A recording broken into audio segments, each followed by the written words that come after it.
morning, warm and friendly low. Welcome to lovely Las Vegas for Coast to Coast Hoops with myself, Greg Peterson, now part of the Beast and Family Podcast. We've got an excellent podcast for you as we're going to be joined in segment number 2 by one of our good friends, Greg Waddell. He does great work over at Sleepers Media, does some tremendous work over at Field of 68 Action Network, and so much more. And he's going to be joining us to take a little bit of a look at the lay of the land in the Big Ten.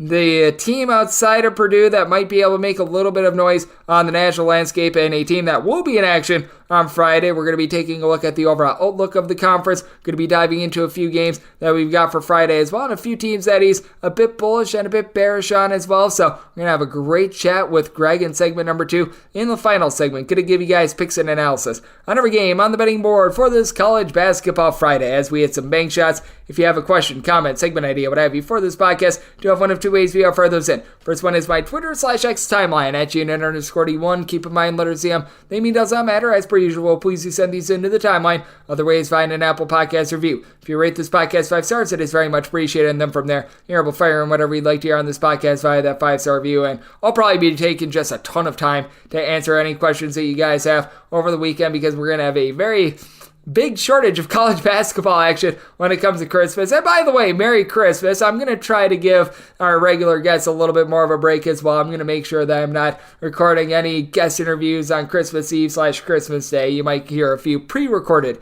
interviews, but not going to do anything on those days because, that's time to be spent with family and things of that nature. So I'll probably just take that time, air out some questions. So anything that you guys have, we're going to be getting those answered there. And because the Greg Peterson Experience is from midnight to 3 on VSiN, the Sports Betting Network, do I have to do this recap a little bit in advance, much like yesterday? So if we do see anything pressing the next few days in college basketball, that certainly is going to be polished up over the weekend as well. But let's take a look at some of the big things that we did get from college basketball on Thursday. Try to find some trends and try to get to know these teams a little bit better. Games from yesterday is Greg buzzing about. Here is the rowdy recap. By the way, we will circle back to one game that we did see on Wednesday, and that would be the fact that Arizona now moves to 9-1 against the spread. They got the win and they got the cover against Alabama, 87-84 as Alabama 8 of 40 from three-point range in that game, and that's the risk that you run if you're Alabama. They only took 25 shots from inside the arc, 40 shots from three-point range. If you hit those shots, you win this game. If you don't hit those shots, you lose that game. And for Omar Balla, was able to control things down low, 16 points, 12 rebounds, so a high-quality win there. But in terms of what we did see on Thursday, the trend of some of these big-home favorites falling did continue, as you did see UIC, the University of Illinois Chicago, has been one of your better money-making teams thus far this college basketball season. They lost at home to Incarnate Word as a 15-point favorite, 67-66. This UIC team has been rock solid on defense, but you figured there might be a little bit of three-point shooting regression as they were allowing opponents to shoot right around about 23% from three, and Incarnate Word, a team that has struggled from three, went 9 of 20 from distance. 23 big points out of Josiah Hammonds for Incarnate Word in this one, and for UIC. They win the turnover battle 9-8. They win the rebound battle as well, but could not overcome the fact that you saw Incarnate Word hit a whole bunch of threes. Alcorn State had played just 2 of their games to the under going into Thursday, and they played under number 3 as George Washington got all that they wanted from Alcorn State, 79-75 the final. It's a George Washington team that plays very much up-tempo, and for George Washington, only reason why they win this game is that they go 15 of 34 from three-point range, with getting 23 big points, 5 of 10 from three-point range out of Maximus Edwards. But for Alcorn State, they hold in there because they did a nice job forcing 16 turnovers. Alcorn State also dominated the battle on the glass, winning that by a count of 44-28, as you had a guy that I've been looking for all season long, Jalen Hawkins, to bust out. He had 24 big points in this one as well to be able to hang snug. As I do this, we don't know how some of the results in the Diamond Classic went, but we do know that Nevada was able to just lay it on Temple, 80-56 a final. This Nevada team has been one of your best against the spread teams in all of college basketball, and that 8-3 against the spread for Temple. They go just 28 from three-point range, and Nevada doesn't necessarily do one thing great. They just cross their T's and they dot their I's. They went 17 of 20 at the free throw line. They turned the ball over just 10 times. They don't allow second chances. Nick Davidson, 19 points, 16 rebounds. You had Jared Lucas chip in there, 22 points. Just a really good collective unit, and they did a nice job being able to cover that one. You saw Syracuse win but not cover against Niagara, 83-71. Another one of those interstate rivalries that I think you want to be cautious of for Niagara. They go 7 of 19 from three-point range, and Judah Mintz in this one for Syracuse, chip in their 18, but for Niagara, they only lose a rebound battle by 1. They were able to do a nice job hanging snug there, and Luke Bumblelow, someone that I've been looking to bust out a little bit, he had 26 big points in this one as well. In the battle for the great state of Kentucky, it was the Wildcats who went on the road and they just completely destroyed Louisville. 95-76 the final. 5 Scarecrows could have played the defense that Louisville did, as Kentucky goes 12 of 25 from three-point range. Antonio Reeves had his day in the sun, 30 points, 4 of 5 from 3. Trey Mitchell, 18 points, 12 boards for Kentucky. They do a nice job of being able to win the battle on the glass. For Louisville, to their credit, they did have Sky Clark chip in their 20 points. Both of these teams had 13 turnovers apiece, but for Kentucky, they just kept draining threes, and for Louisville, it just continues to be dysfunctional mess for them. Dysfunctional mess would also be something to describe Coastal Carolina right now. It's Coastal Carolina, who I believe has played one true road game thus far this season, and yet it's been a disaster against the spread. They lose outright to North Carolina A&T by a count of 85-82. They were a 9.5 point home favorite. It's an A&T team that is in the bottom 10 nationally in terms of points allowed on a per possession basis, but Landon Glasper, 30 big points in this one to be able to pull that upset. They're not as bad against the spread, though, as Old Dominion, who falls at 2-7 against the spread after they got crushed by TCU. 111-87. TCU has done a good job of beating up on lesser competition. I would consider Old Dominion at this point to be lesser competition. As for Old Dominion, they lose this game by as much as they did while shooting 8 of 24 from 3. They won 21 of 29 at the charity stripe, but TCU goes 9 of 23 from three-point range. For TCU, you were able to get 25 big points out of Chuck O'Bannon off the bench. You also were able to get 10 rebounds out of Jacoby Coles as well. I've got my question marks moving forward on TCU, but that was undoubtedly a big win for them. Boston College has also been one of your better cover teams thus far this season. It was not a cover for them because they were laying about 17 to 17.5 points against Louisville, but still a relatively solid showing out of them. As for Boston College, they get it done by a count of 85-69, and Claudel Harris was really able to have a big game in this one. He goes off for 25 points. Absolutely love what I've been seeing out of this team with Quentin Post doing some great work in the post, as he in this one was a little bit more pedestrian, 13 points, 6 boards, but everyone else was able to pick him up. And for Lehigh, they go just 5 of 24 from three-point range. We have seen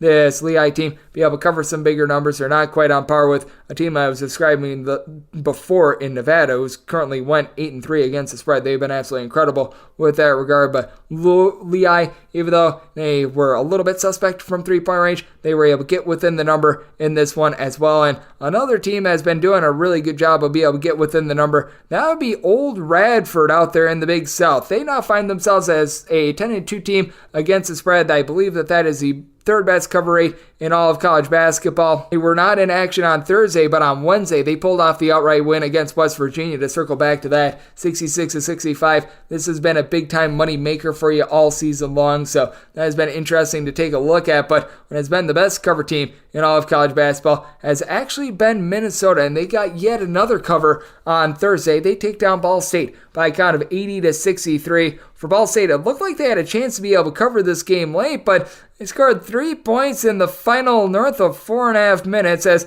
for Ball State, they actually should have halfway decent from three-point range. The problem was Minnesota was just better. Minnesota 8 of 17 from three-point range. Ball State goes 8 of 21 from the outside. And for Minnesota, just 6 turnovers in this one. Elijah Hawkins has really done a nice job taking care of the ball. 9 assists, 1 turnover. Last year, he led all of college basketball in terms of turnovers on a per-possession basis. So you do like to see that. And was actually a pretty good day for the Big Ten overall. I'm doing this while it's in action, but North Alabama, they were catching right around about 14 or so points. They're currently down 70-46 against Indiana with about 10 minutes remaining. That's not looking great. Ohio State, who's been having a little bit of an up and down year, they were able to just completely take it to New Orleans. The defense was out in full force. 78-36 a final for New Orleans. 12 made field goals, and with 12 made field goals, they had 15 turnovers. That's not going to cut it. And for Ohio State, you had Jameson Battle, Zed Key. They scored 33 points between the two of them, and New Orleans had 36 points. That's how it went for our good friends over there in New Orleans. Purdue continues to be a really good cover team as well. They're now 8-2 against the spread. Against Jacksonville, they were laying about 32.5 points. They won this game by 43, 100-57.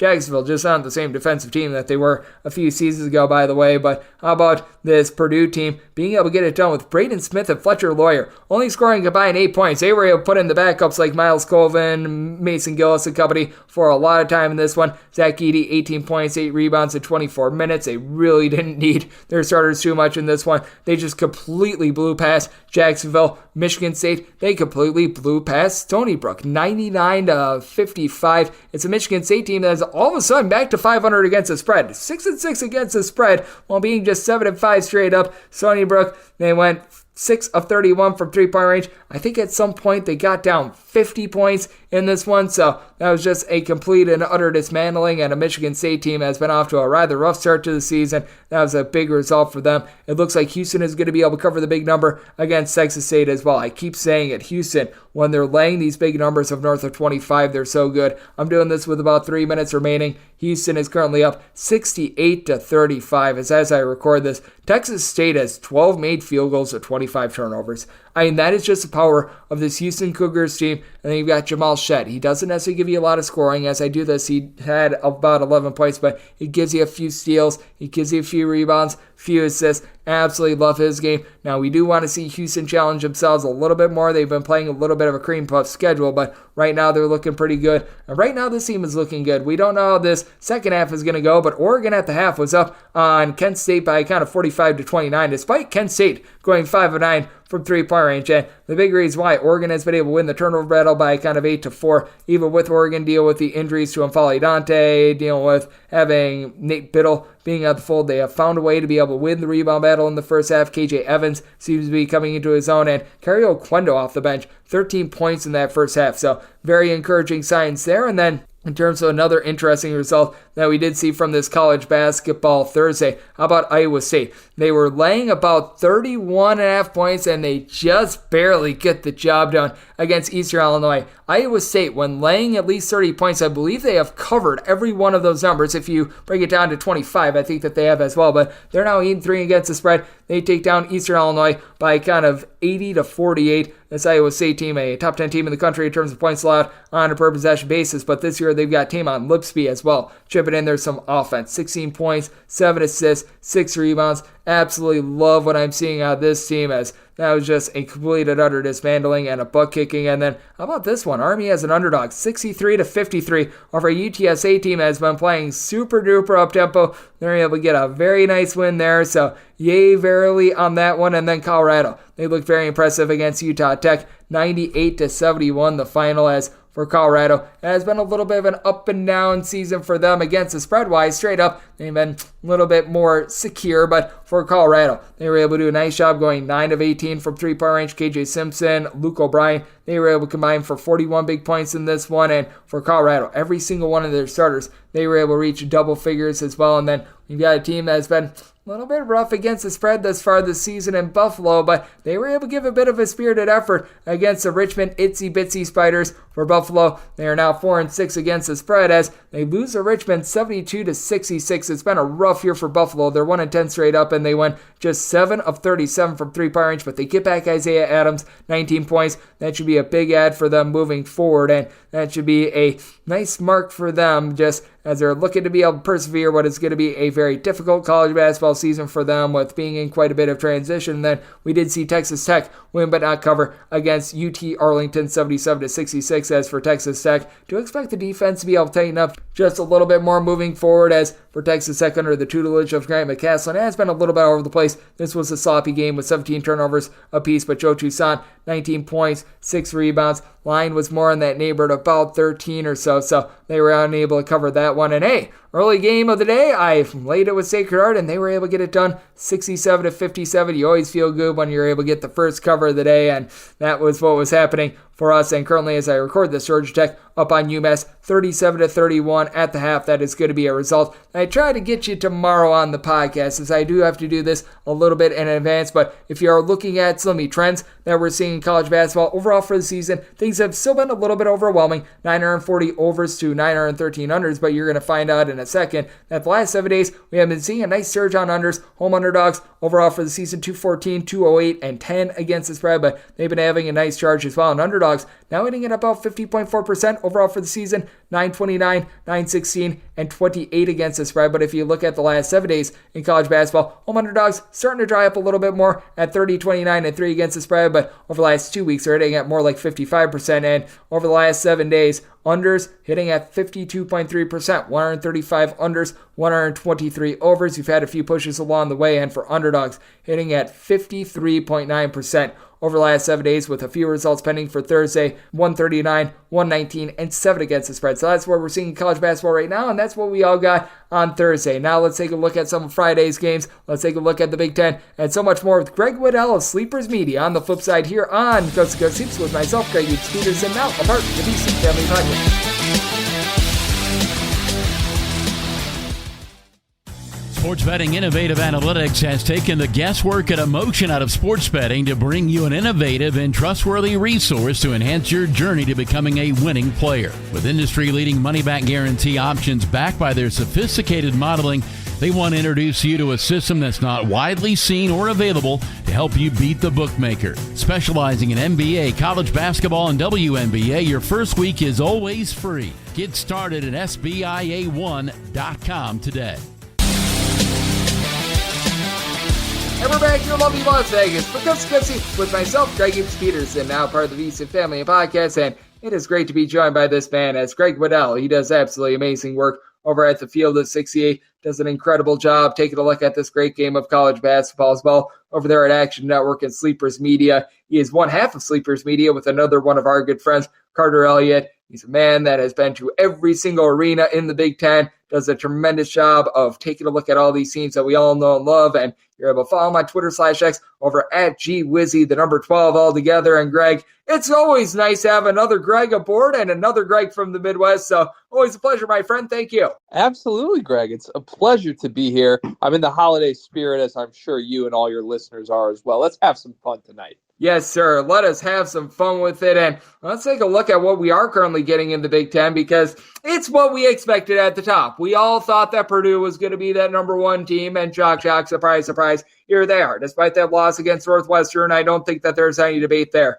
Where the debate comes in with regards to Big Ten is the rest of the conference, as Michigan State, after a horrible start to the season, has been able to stabilize. But I feel like there's been a lot of surprises, both through the positive and the negative in the Big Ten. And I feel like we're back where we were last year, where Purdue is very clearly that number one team, and then everything else is sort of a jumbled up mess. Yeah, it's not looking pretty for my boys in the Big Ten, Greg, to say the least. The bright side is that Purdue is this good. I think they've taken a step forward from last year when they were one of the best teams in the country. This year, I think they're unquestionably the best team in the country. You can make arguments for UConn. You can make arguments for Arizona. I really think that's about all that you can make arguments for. And hey, guess what? Purdue beat Arizona. I think UConn's a little bit lucky they don't play Purdue right now, at least until Donovan Clingan gets healthy, because I kept making jokes. Like, it seems like every team in the top 20 has been ranked in the top 5 at some point this year until they played Purdue, and then they fell about 5 spots. They're just that good. Zach Edey's the best player in the country, and the pieces that Painter added around him have really brought this team forward, Lance Jones being one of them. The freshmen off the bench, Miles Colvin and Cam Heide, giving him multiple options of shooters that play two-way basketball. And guys like Braden Smith and Fletcher Lawyer took a step forward as well. And it seems like that kind of got forgotten about in the offseason. It shouldn't be forgotten about, because Fletcher Lawyer's going for 25 in a couple of their biggest games this year. And Braden Smith looks like one of the best point guards in the country. So, yeah, I could sit here and word vomit to you about Purdue for 20 minutes if you want. Or we can talk about the rest of the miserable teams in this conference that are wildly underwhelming, pretty much from top to bottom outside of Illinois. I don't think any team has really looked better than we thought they might be. You could make an argument that Wisconsin might have taken a step Nebraska. forward. Yeah, Nebraska, you're right. Nebraska's up there. They got to get Rank Mass back. I feel bad that he's going to miss a month. But it's just hard, because I think this entire conference spent about 5 years trying to learn how to keep up with the Luka Garzas and the Kofi Coburns of the world. And then they got hit with Zach Edey.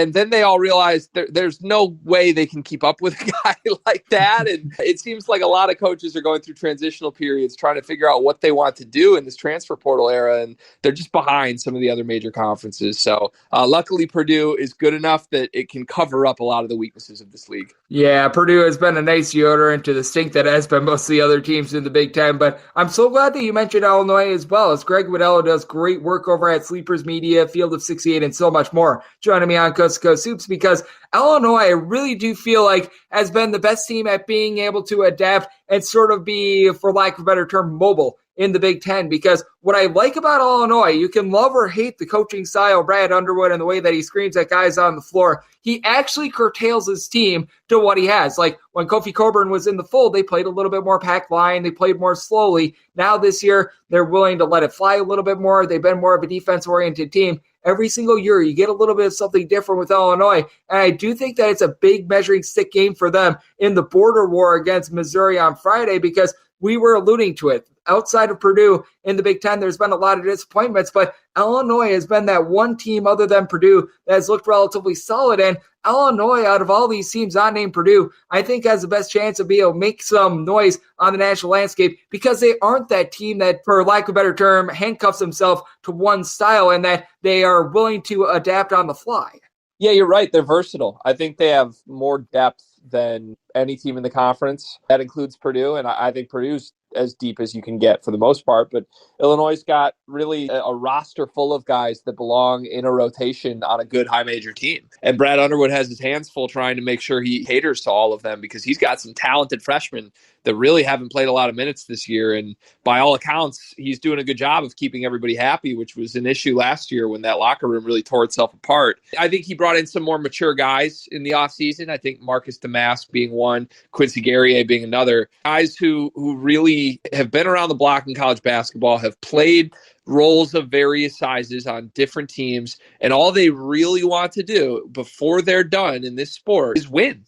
And they don't mind if they're the seventh guy on the team. They just want to win. They want to be a part of a great program. And it helps when you have a superstar like Terrence Shannon, who, in my opinion, is one of the 5 or 6 best players in the country. He's an unstoppable force getting downhill to his left. I think you'd be hard-pressed finding a more talented wing on any roster in this sport. Yeah, they're meshing really, really well right now. I still have concerns about the point guard spot, but with the way they're defending, it really has helped them overcome those issues quite a bit. And you're right, the Missouri game, the bragging rights game, Brad Underwood's 2-4 in that rivalry in his career at Illinois.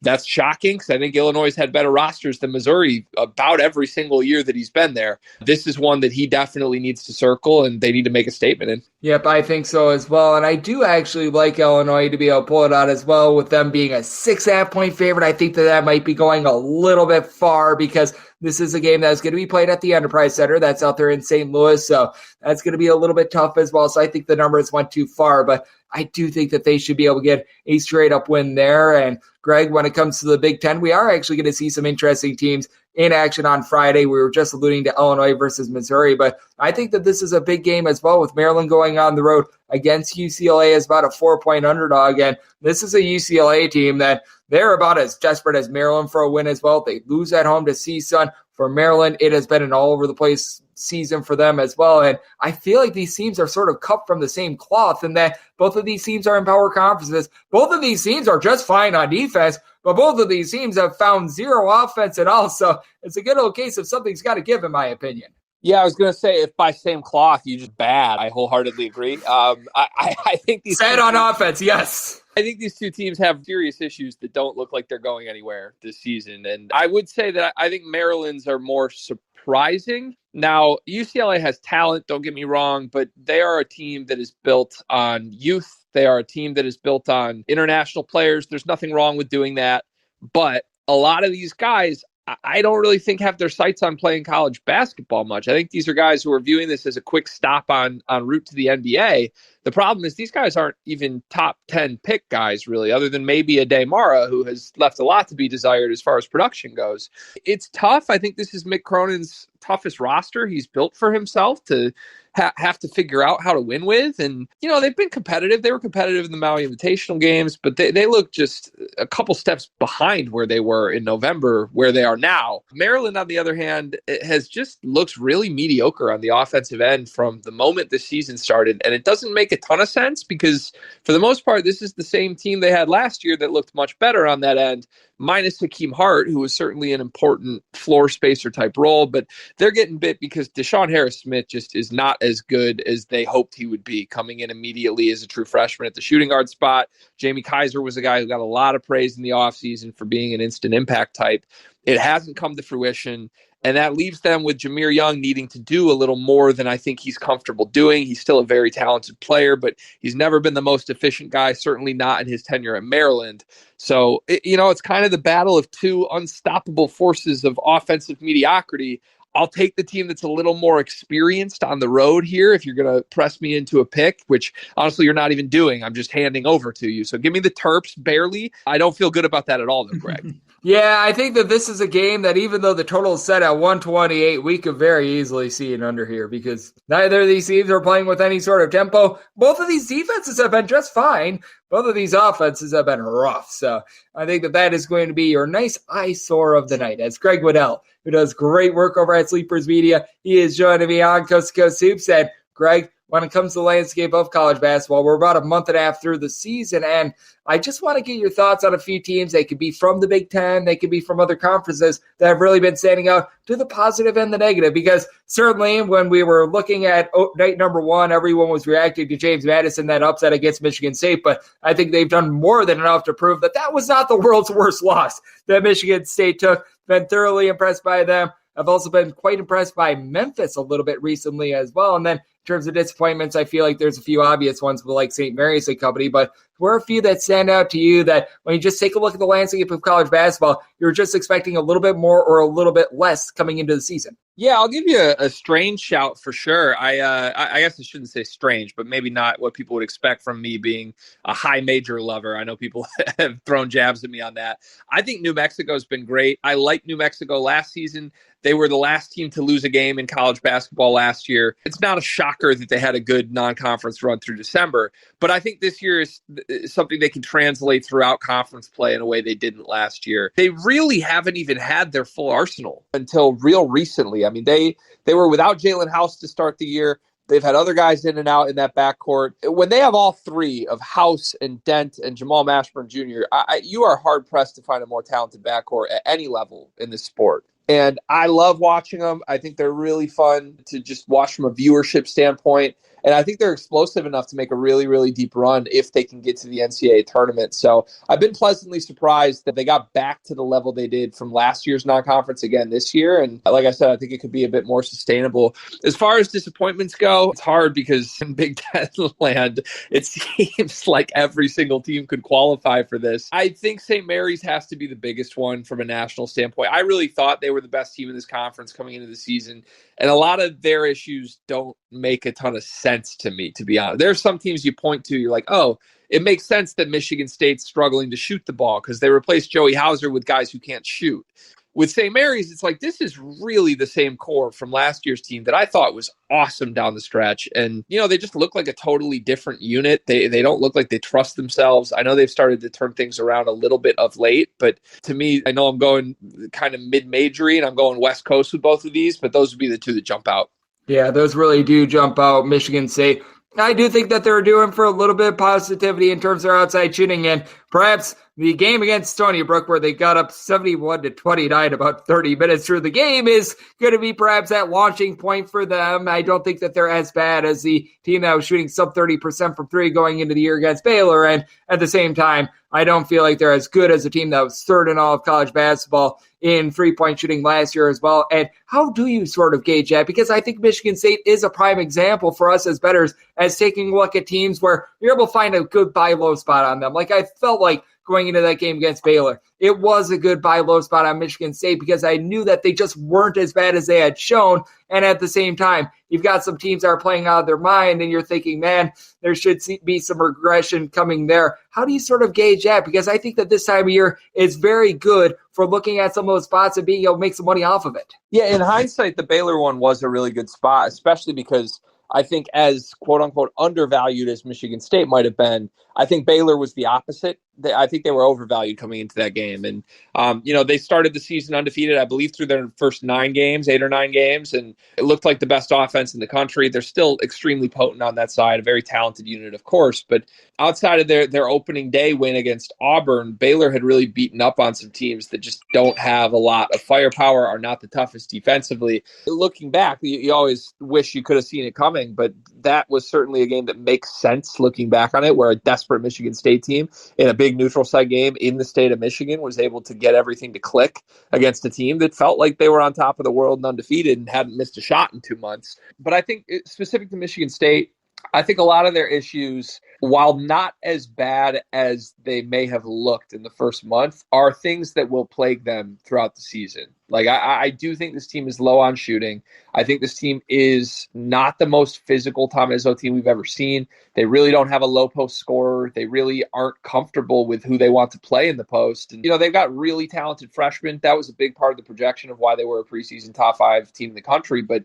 when those freshmen are non-threats at the issues that your team already had, like Cohen Carr is great. Cohen Carr hasn't attempted a 3-pointer this season. So if you're trying to get more shooting on the floor, you can't really use the talent that those freshmen provide. And Tom Izzo, I think, is already making great fixes to this roster. He's going small a little more. He's learning on the fly what he needs to do to solve some of these issues, but he's going to have his hands full, I think, throughout the conference season, because even with that Baylor win, their resume leaves a lot to be desired, and they're really going to have to find a way to work themselves back up into the top 4 or 5 in this conference at minimum, because this might only be a 5-bid conference this year, Greg. As much as it pains me to say it, I can see that happening. I could see that happening as well, and there's going to be a lot of intrigue moving forward with regards to a lot of these spots and some of these teams that maybe they've started out the year rough. They might be able to bounce back. Some of them, they just, as we're finding out, stink this year, and it's sometimes one of those cases where you don't know until you lose a few bets, but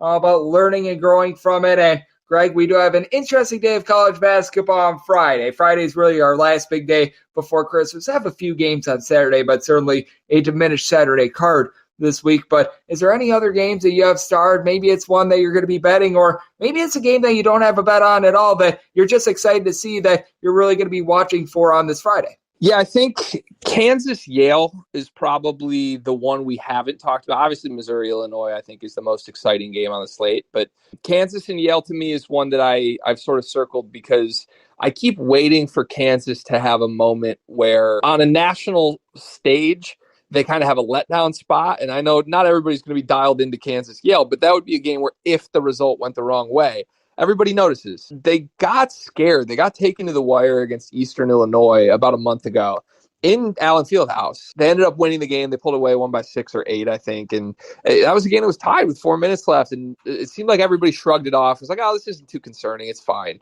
Then they went to Assembly Hall over the weekend, last weekend in Indiana, against a team I think people wanted to believe in Indiana are better than they really are, because, man, Indiana can't beat anybody at all comfortably right now. They're taking the worst teams on their schedule down to buzzer beater status. Morehead State played them to 1 point.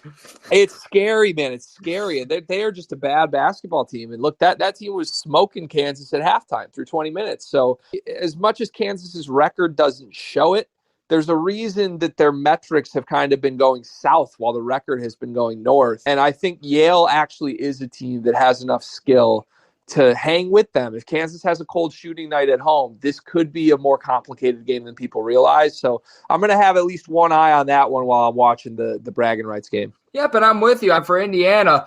They have no backcourt whatsoever, especially with Xavier Johnson dealing with injuries. So I do like the look there. And Greg, I always love the look of getting you on this show because you provide such great insights. You do an amazing job over at Action Network, Sleepers Media, Field of 68, and so much more. So let the good people at home know it's all on tap for you and how people can follow along on social media and other platforms. I appreciate it, Greg. Follow Sleepers Media. That's where you can find most of our college basketball work. We're doing previews and recaps for every single big game this college basketball season. We partner with the guys over at Heat Check to help bring some of their vast knowledge. It's been really, really fun for me over the last couple weeks as we get to see that growing. So Sleepers Media is the name of the YouTube channel, at Sleepers Media on all social media platforms. And it's always a pleasure, my friend. I wish you and your family a great holiday season. You as well, Greg. From one Greg to another, warmest of holidays to you. As Greg Waddell, he does such a great job taking a look at this game that we all know and love. He does amazing work out there in Big Ten country, but really does a great job taking a look at the entire scope of this sport. Big thanks to Greg for joining me on because he's now part of the VSiN Family Podcast. And coming next, it is that time of the podcast. I give you picks and analysis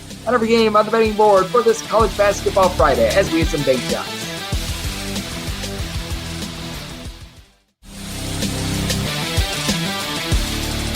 And we're back here in lovely Las Vegas for Coast to Coast Hoops with myself, Greg Hoops Peterson, now part of the VSiN Family Podcast. It is always great to be joined by Greg Waddell. He does amazing work over at the Field of 68, does some tremendous work over at Action Network, taking a look at this game that we all know and love of college basketball. Every single time he joins this podcast, always lends great insight. So a big thanks to Greg for joining me in the last segment. Now it is that time of the podcast. I give you picks and analysis on every game on the betting board for this College Basketball Friday as we hit some bank shots. Most financial establishments close at a certain time, but not here. It is time for a side and total on every game on today's betting board bank shots.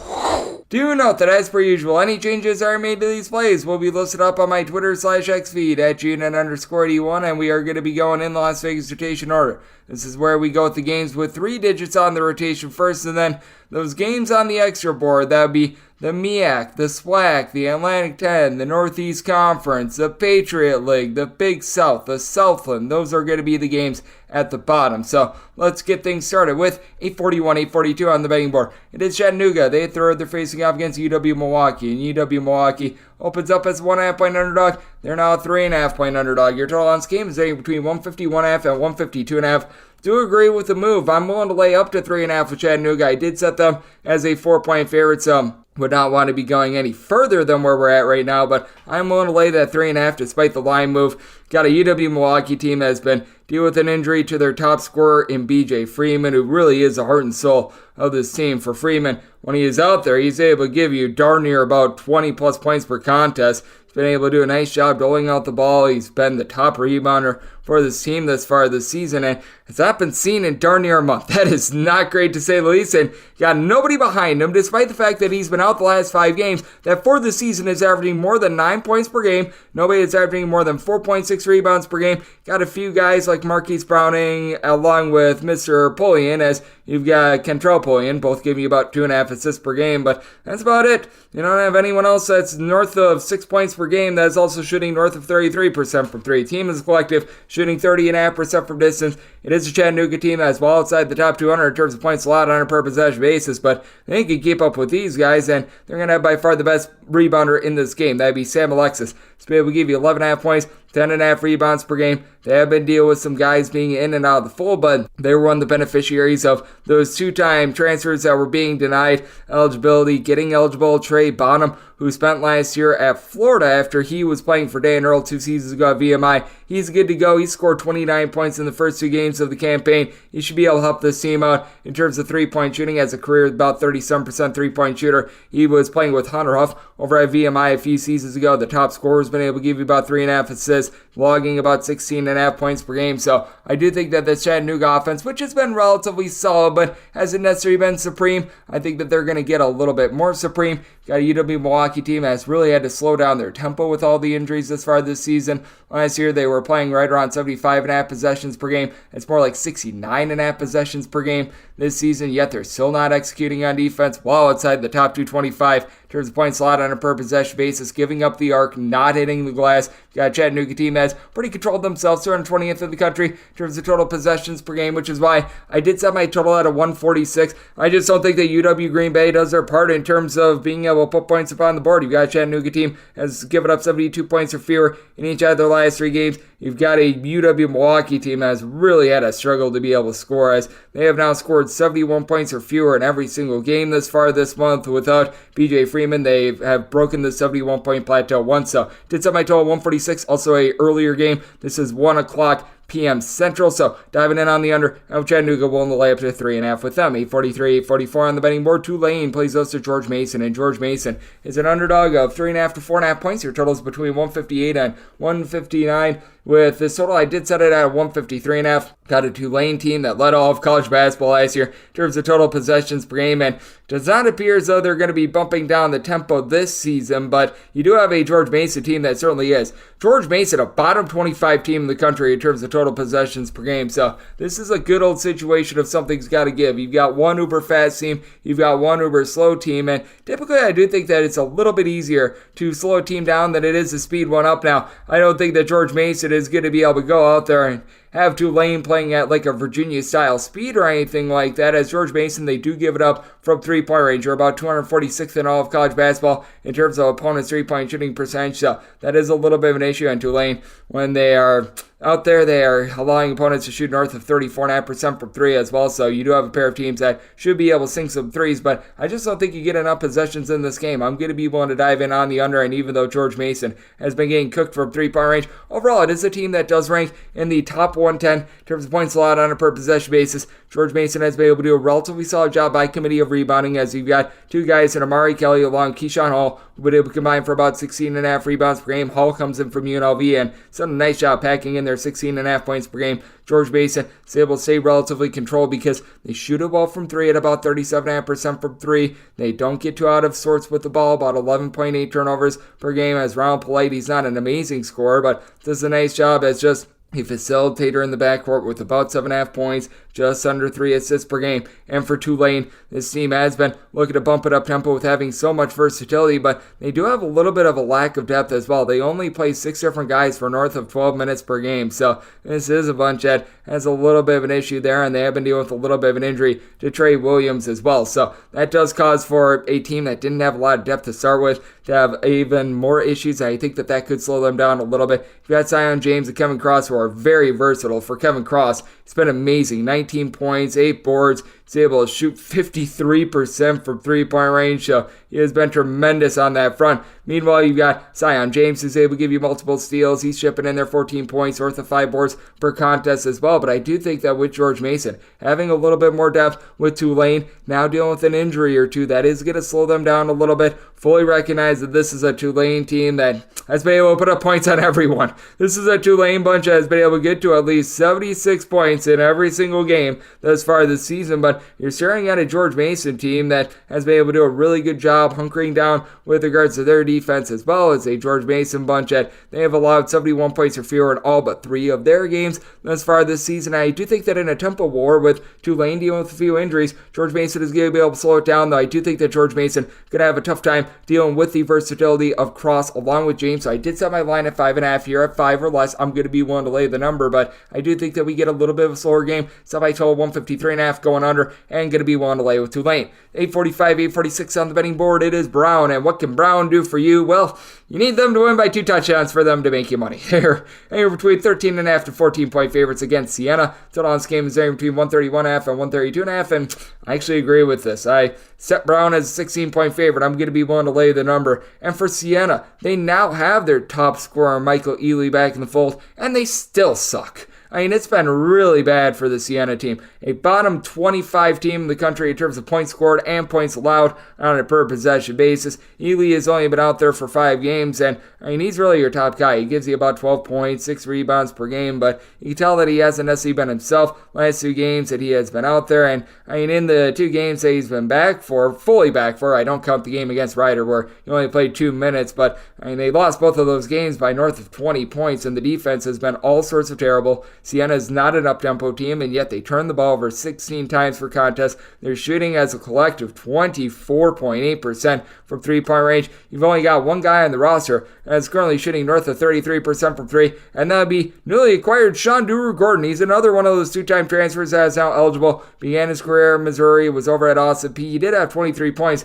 in his first game against Cornell. That helps his team out a little bit, but one guy is not going to be able to masquerade the stink of the Siena team. Meanwhile, you've got a Brown bunch. I do think that they're going to be able to do a better job on defense. Last year, Brown was one of the better mid-major defenses in all of college basketball. This season, in terms of points allowed on a per-possession basis, they're clocking in right around 191st, but I think that the problem was identified with Brown. Brown was just playing too fast for their own good to begin the season. The defense has been picking it up a little bit recently, ever since Brown decided we're going to go back to a little bit of a slower style. Brown is about 138th in the country in terms of total possessions per game, but if you take a look at the last 3 games, they've been playing at a rate of about 7 possessions fewer than they did to begin the season. You've got 2 really nice low post player in Kalu Anya along with Nana Owusu Anane. These 2 guys combined for about 14 rebounds per game. You've got Anya, who's been able to chip in there about 10 points per contest. Owusu Anane, more like 15 points per game. And then you've got Keno Lilly Jr.,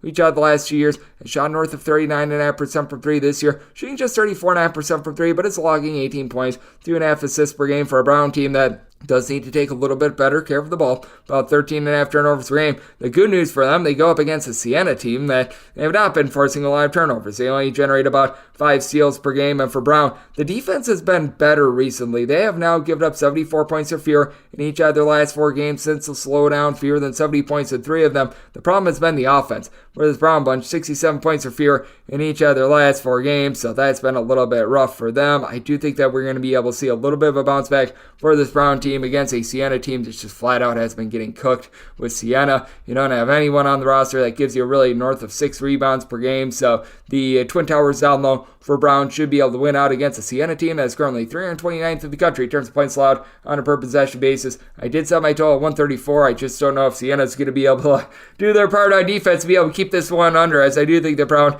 going to be able to put up a nice number on them, going to be willing to lay it with this Brown team, and I do think that Sean Gordon does give Siena a little bit of offense, so looking at the over and going to be willing to lay it with Brown. 847, 848 on the betting board. Robert Morris is going to be playing us to Cornell, and Cornell does find themselves as an 8-point favorite. Your total is anywhere between 161.5 and 162.5. I did set my total more around a 154.5. I'm diving in on the under. Robert Morris, I just don't know if they're going to be able to do their part with this total. They're a bunch of shooting sub 31% from 3-point range. It's not like it's been a great Robert Morris team as well in terms of points allowed on a per possession basis. You got old Bobby Morris clocking in 264th, but they are giving up 5.1 points fewer per 100 possessions at home rather than on the road. And this is a Cornell team that very much is based around 3-point shooting. And for Cornell, this is really shocking. They've been giving up about 18.3 points fewer per 100 possessions when they've been on the road rather than when they have been at home. And I've noticed with Cornell over the last few years, they do play a little bit more slowly when they're on the road rather than when they're at home. This is a Cornell team that the last 3 years, they've been in the top 50 every single year in terms of total possessions per game.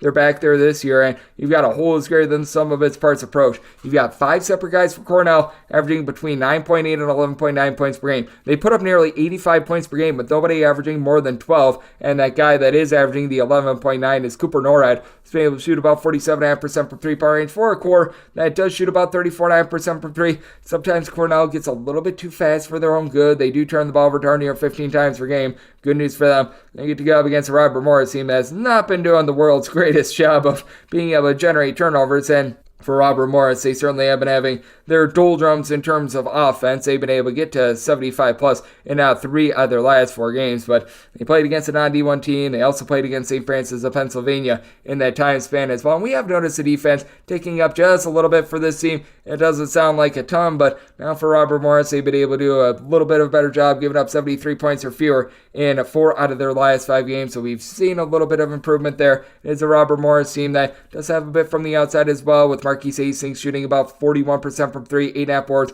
15.5 points per game. He has a chance to be the top rebounder in this game, as Cornell, they do a solid job by committee of rebounding, but you don't have anyone other than Guy Ragland that's really giving you north of 5.5 rebounds per game, so that's a little bit of an issue. They do need to have just a little bit better ball control in general, as Josh Corbin has been your main facilitator without 3.3 assists per game, was a little bit more of an off-the-ball scorer a season ago, and they're really needing the LSU transfer and Justice Williams to step up. He was relied upon as the floor general coming into the season, a former top 200 recruit that is giving you 2.4 assists and 3 turnovers per game, 14 points per game, but on 26% three-point shooting. So I do think that the shooting from the outside is going to be a little bit cold in this one. I just don't know if a Robert Morris team that's well outside the top 225 in terms of points scored on a per possession basis is going to be able to do their part on this total, which is why I do like the under. I set my total at 154.5, and with this Cornell team, I did set them as a favorite of 8.5 points going up against a Robert Morris bunch that, while they do have a little bit of rebounding out of Hastings, past that, there's just not a lot of places where Robert Morris has much of an edge, and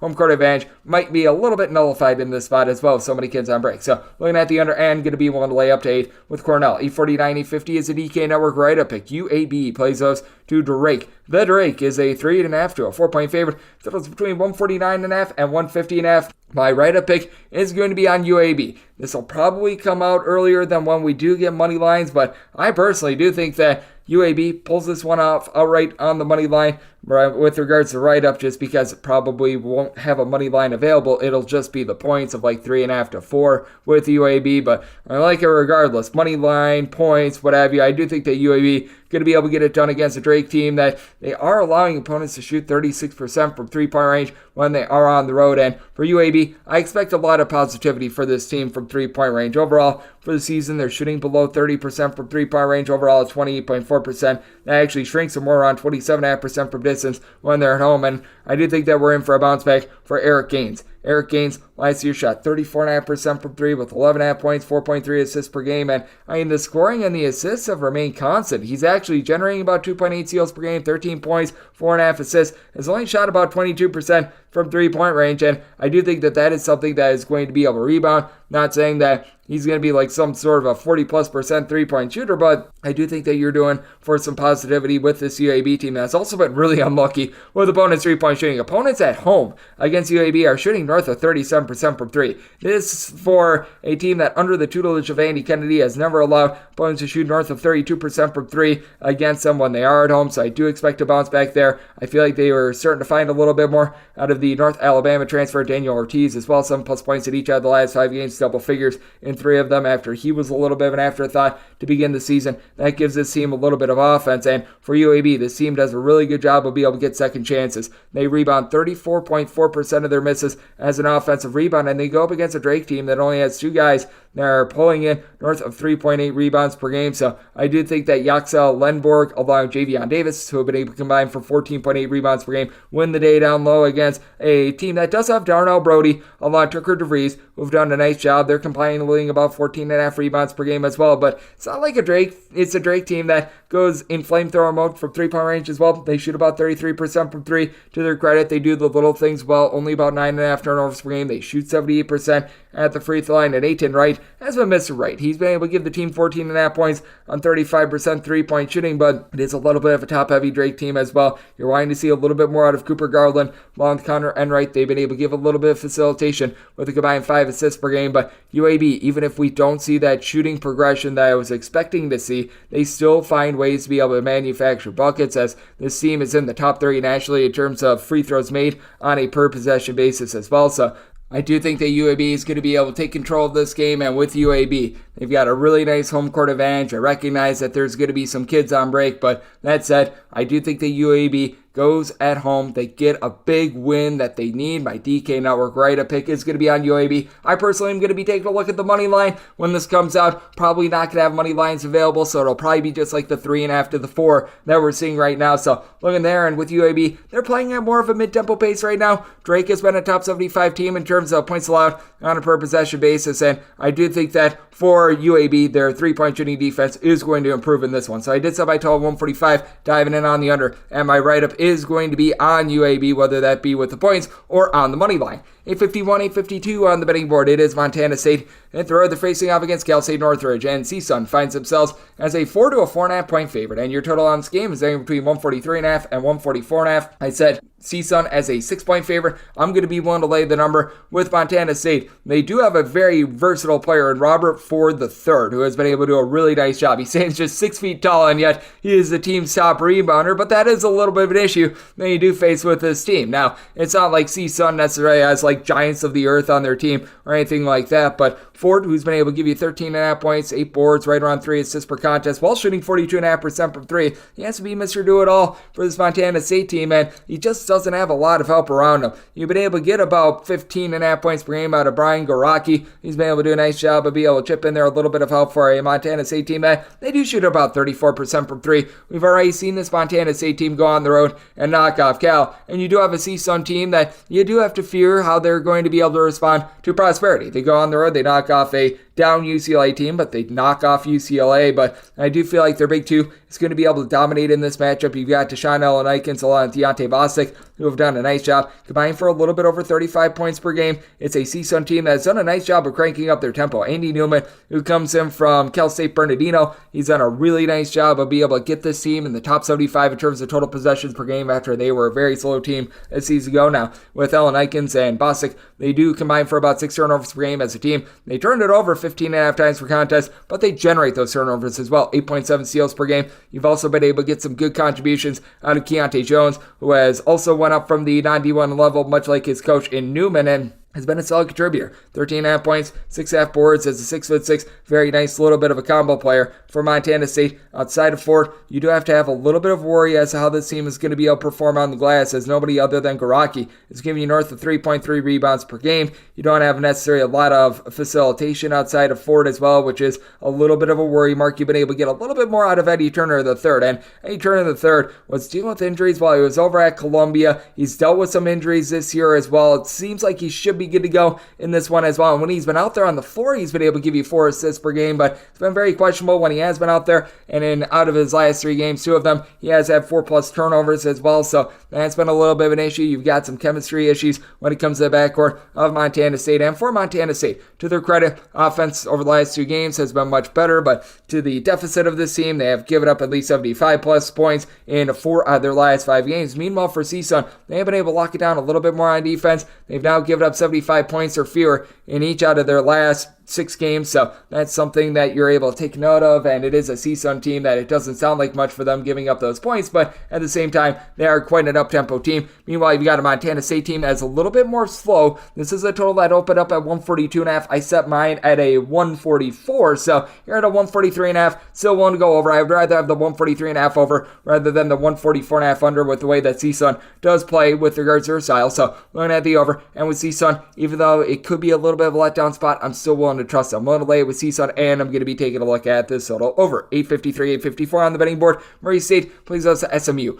SMU is a 3.5 to a 4.5 point favorite. Your total is between 138 and 139.5. Did set SMU as a 5.5 point favorite. I'm going to be willing to lay the number. It's a very interesting Murray State team in that they play one of the slowest paces in all of college basketball. They're a bottom 50 team in terms of total possessions per game, and yet they're just getting cooked on defense. They're outside of the top 200 in terms of points allowed on a per possession basis. As a matter of fact, they're outside the top 250 in terms of points allowed on a per possession basis. It is an SMU team that outside of Chuck Harris, they need to find a little bit more three-point shooting as a collective. They're shooting 42% from distance, but Harris has really been carrying the mail on that front. 42% three-point shooting on 13.5 points per game, but they have found a little bit more out of Emery Lanier. Not a ton of scoring with 5 points per game, but sort of become a designated shooter off the bench, shooting about 46% from 3, so that's a good sign for this team as it is a very top-heavy SMU team. You've got 5 separate guys who can log about north of 7.5 points per game. You got a lot of other guys that they just sort of mix and match. They grab a few rebounds, but BJ Edwards, even though he doesn't give you any scoring, he does the little things. 4.5 points, 3.5 boards, 1.5 steals, 4 assists per game, all while turning the ball over less than a time and a half per contest. They go up against a Murray State team that has done a nice job of taking care of the ball. Only about 9 turnovers per game, but they're not a great three-point shooting team. They shoot about 32.5% per 3. Rob Perry, Jacoby Wood, these 2 guys have been your main scorers. With Wood, he's your top facilitator, 4.5 assists 12.5 points per game on 38% three-point shooting. Meanwhile, Perry, 15 points per contest out of him, but I've only got one guy that's giving you north of 5 rebounds per game, and that'd be Nick Ellington, who's been able to give you 7 boards, 1.7 blocks per contest, but it's a little bit of a top-heavy team. Good news for them. Alden Applewhite, he was one of those two-time transfers as he was over at Mississippi State and Portland. He's now eligible. That should be able to help this team out a little bit down low, and I do think that that's going to be able to improve their defense a skoge, but he's not really a difference maker. He's not a guy that is going to go out there and is going to be able to pop threes or anything like that. When he was over at Portland, he was just sort of a milquetoast guy, in my opinion. Other than what you're able to get out of Wood and Perry, it's a backcourt that does have its question marks. I was hoping for a little bit more out of the transfer from Mercer. Sean Walker, who's only been able to give you about 5.5 points per contest, has been in and out of the fold due to injury, and when he has been out there, after he shot 40% from 3 last year, has only shot 25% from distance this year, and it's an SMU team that does rank in the top 75 in terms of points allowed on a per possession basis. SMU has allowed 65 points or fewer in 4 of their last 5 games. Meanwhile, Murray State, they've been not holding up their end of the bargain on offense, 72 points or fewer in 4 out of their last 5 games, so this is a spot where I did set my total at 137.5. I do think that SMU bears down on defense. Murray State, they play very slowly, so you're not going to get a lot of possessions in this game, so I'm going to be going in on the under, and I'm going to lay with SMU. 855, 856 on the betting board. It is Elon. They are on the road facing off against South Carolina. South Carolina, a 16.5 to a 17.5 point favorite. Your total is between 148 and 149.5. I did set Elon as an underdog of 17 points. Here at a 16.5, it's the max I'm willing to lay, but I am going to be willing to lay it. If you do have a little bit of an issue with South Carolina, it is that they don't have a ton of size. BJ Mack has really been the lone guy that has been able to give you north of 5.5 rebounds per game throughout the season. And for South Carolina, there's been a little bit of predictable regression in terms of their three-point shooting, but they're still a really good outside shooting team with Michi Johnson doing a nice job logging north of 18 points per game. You've been able to get really nice production in terms of facilitation standpoint from Talon Cooper, whose assist-to-turnover ratio is darn near 4. He's also shooting 44% from 3, which I think should cool down a little bit, but I don't know. South Carolina only turns the ball over about 9.5 times per game. They've been very efficient on the offensive side of things, and though Michi Johnson and BJ Mack are the only guys giving you north of 10 points per game, we've got a lot of guys that make those ancillary contributions, like a Jacoby Wright, who's been able to give you 6.5 points per game. And for Elon, they're shooting darn near 40% from three-point range, and yet they're still having a tough time blowing out wins. I was talking about there being a little bit of predictable regression when it comes to the South Carolina three-point shooting. Well, Elon is doing for it as well, and Elon is just getting absolutely destroyed on defense. 337th in all of college basketball in terms of points allowed on a per possession basis. They don't have anyone down low that gives you north of 5.5 rebounds per game. Now, Max McKinnon, TK Simpkins, they've done a nice job contributing about 24.5 points per game. You've got an Elon team that out of their top 6 scorers, 5 of them are shooting at least 40% from three-point range. Again, should fall down a little bit. I like the contributions of Rob Higgins when he was over at St. Francis of New York. He spent 4 years there. He never averaged more than 12 points per game there, and he never averaged less than 11 points. He's at about 10.5 points per game. So he's living right up to the contributions that you'd expect there, but this is an Elon team that I talk about them doing a great job with their three-point shooting, and the way that their defense is getting cooked from 3. They have done one thing well. They are in the top 100 in terms of opponents' three-point shooting percentage, so I do think that this is a sneaky game in which we are going to be seeing a little bit less scoring, as I do think that both of these teams struggle from the outside, but I just flat out don't think that Elon is going to be able to do a ton down low. South Carolina, I do think is going to be able to bog this game down, utilize their size with Mack and company to be able to control things. Miles Tute has been very versatile as well, and I don't think that Elon is going to be able to hold up at the point of attack. So did set my total at a 143, going in on the under, and with South Carolina, want to lay up to 16.5 with them. 857, 858 on the betting board. It is Marquette. They play host to Georgetown, and Georgetown is an underdog of 18.5 points, and your total on this game is between 149.5 and 150.5. I did set Marquette as a 20-point favorite. I'm going to be willing to lay this number. I like what I've seen more out of Marquette this year rather than a season ago. Now, Marquette is allowing opponents to shoot about 34% from three-point range. That's not necessarily too terrific, but this is still a Georgetown team that is quite the work in progress on the road. They're allowing opponents to shoot 38% from 3, and really all of Marquette's issues have come when they've been away from Milwaukee. They lose that game against Providence. Very understandable. Ruckus home crowd. I figured that they were going to have some issues in that game, and this is a Marquette team that has one of the most efficient players in all of college basketball by the name of Tyler Kolek. 15.5 points, 5.5 boards, 5.5 assists, shooting north of 40% from 3-point range. I just don't think there's anything Georgetown can do to be able to contain them. Now, they are going to need to get some contributions from more of the ancillary pieces, as they should have Jaden Epps good to go in this one. He was able to return in their last game against Butler. Didn't necessarily look like himself, though. He only had 12 points in that one. You've got Supreme Cook, who's been able to do a nice job down low with 8.5 boards, 7.5 points per game, but it's not like this is a Georgetown team that has a ton down low, and for Marquette, that's always the issue that you have with this team. Oso Ogudero is the only guy that really gives you north of 5.5 boards per game, but at 6'11", has a lot of versatility, gives you a steal, gives you 2 assists, gives you about 6.5 boards to go along with 11.5 points per game for Marquette. This is a team that has a collective shooting in the neighborhood about 33% from 3-point range, but Cam Jones has been able to supply about 15.5 points per game. I think that there should be some shooting positivity for a few of these guys, like a Chase Ross, who last year shot more like 33% from 3, down to about 29.5% thus far this season. David Joplin last year shot 39.9% from 3. This year, 8 points on 36% 3-point shooting. I think that there should be a rebound against the Georgetown team that does rank outside the top 200 in terms of points allowed on a per possession basis. To the credit of Georgetown, they've been a little bit better with their defense recently, but they've also scored 72 points or fewer in each of their last 4 games. And this is a Marquette bunch that they do a nice job of being able to control things as well. They were relying a little bit less on steals this year. They're doing a better job down low, and with this Georgetown team, just not necessarily having a ton outside of Supreme Cook, along with Ismail Massoud, who's been able to give you 6.5 rebounds per game down low. Massoud is able to shoot threes, but with Marquette slowing down their tempo this year, I do think that this is going to be a bit more of a controlled game. Set my total of 148. Going to be looking at the under. I do think that Marquette bounces back from that loss that they took earlier in the week, set them as a 20-point favorite, so laying Marquette and going to be taking a look at the under.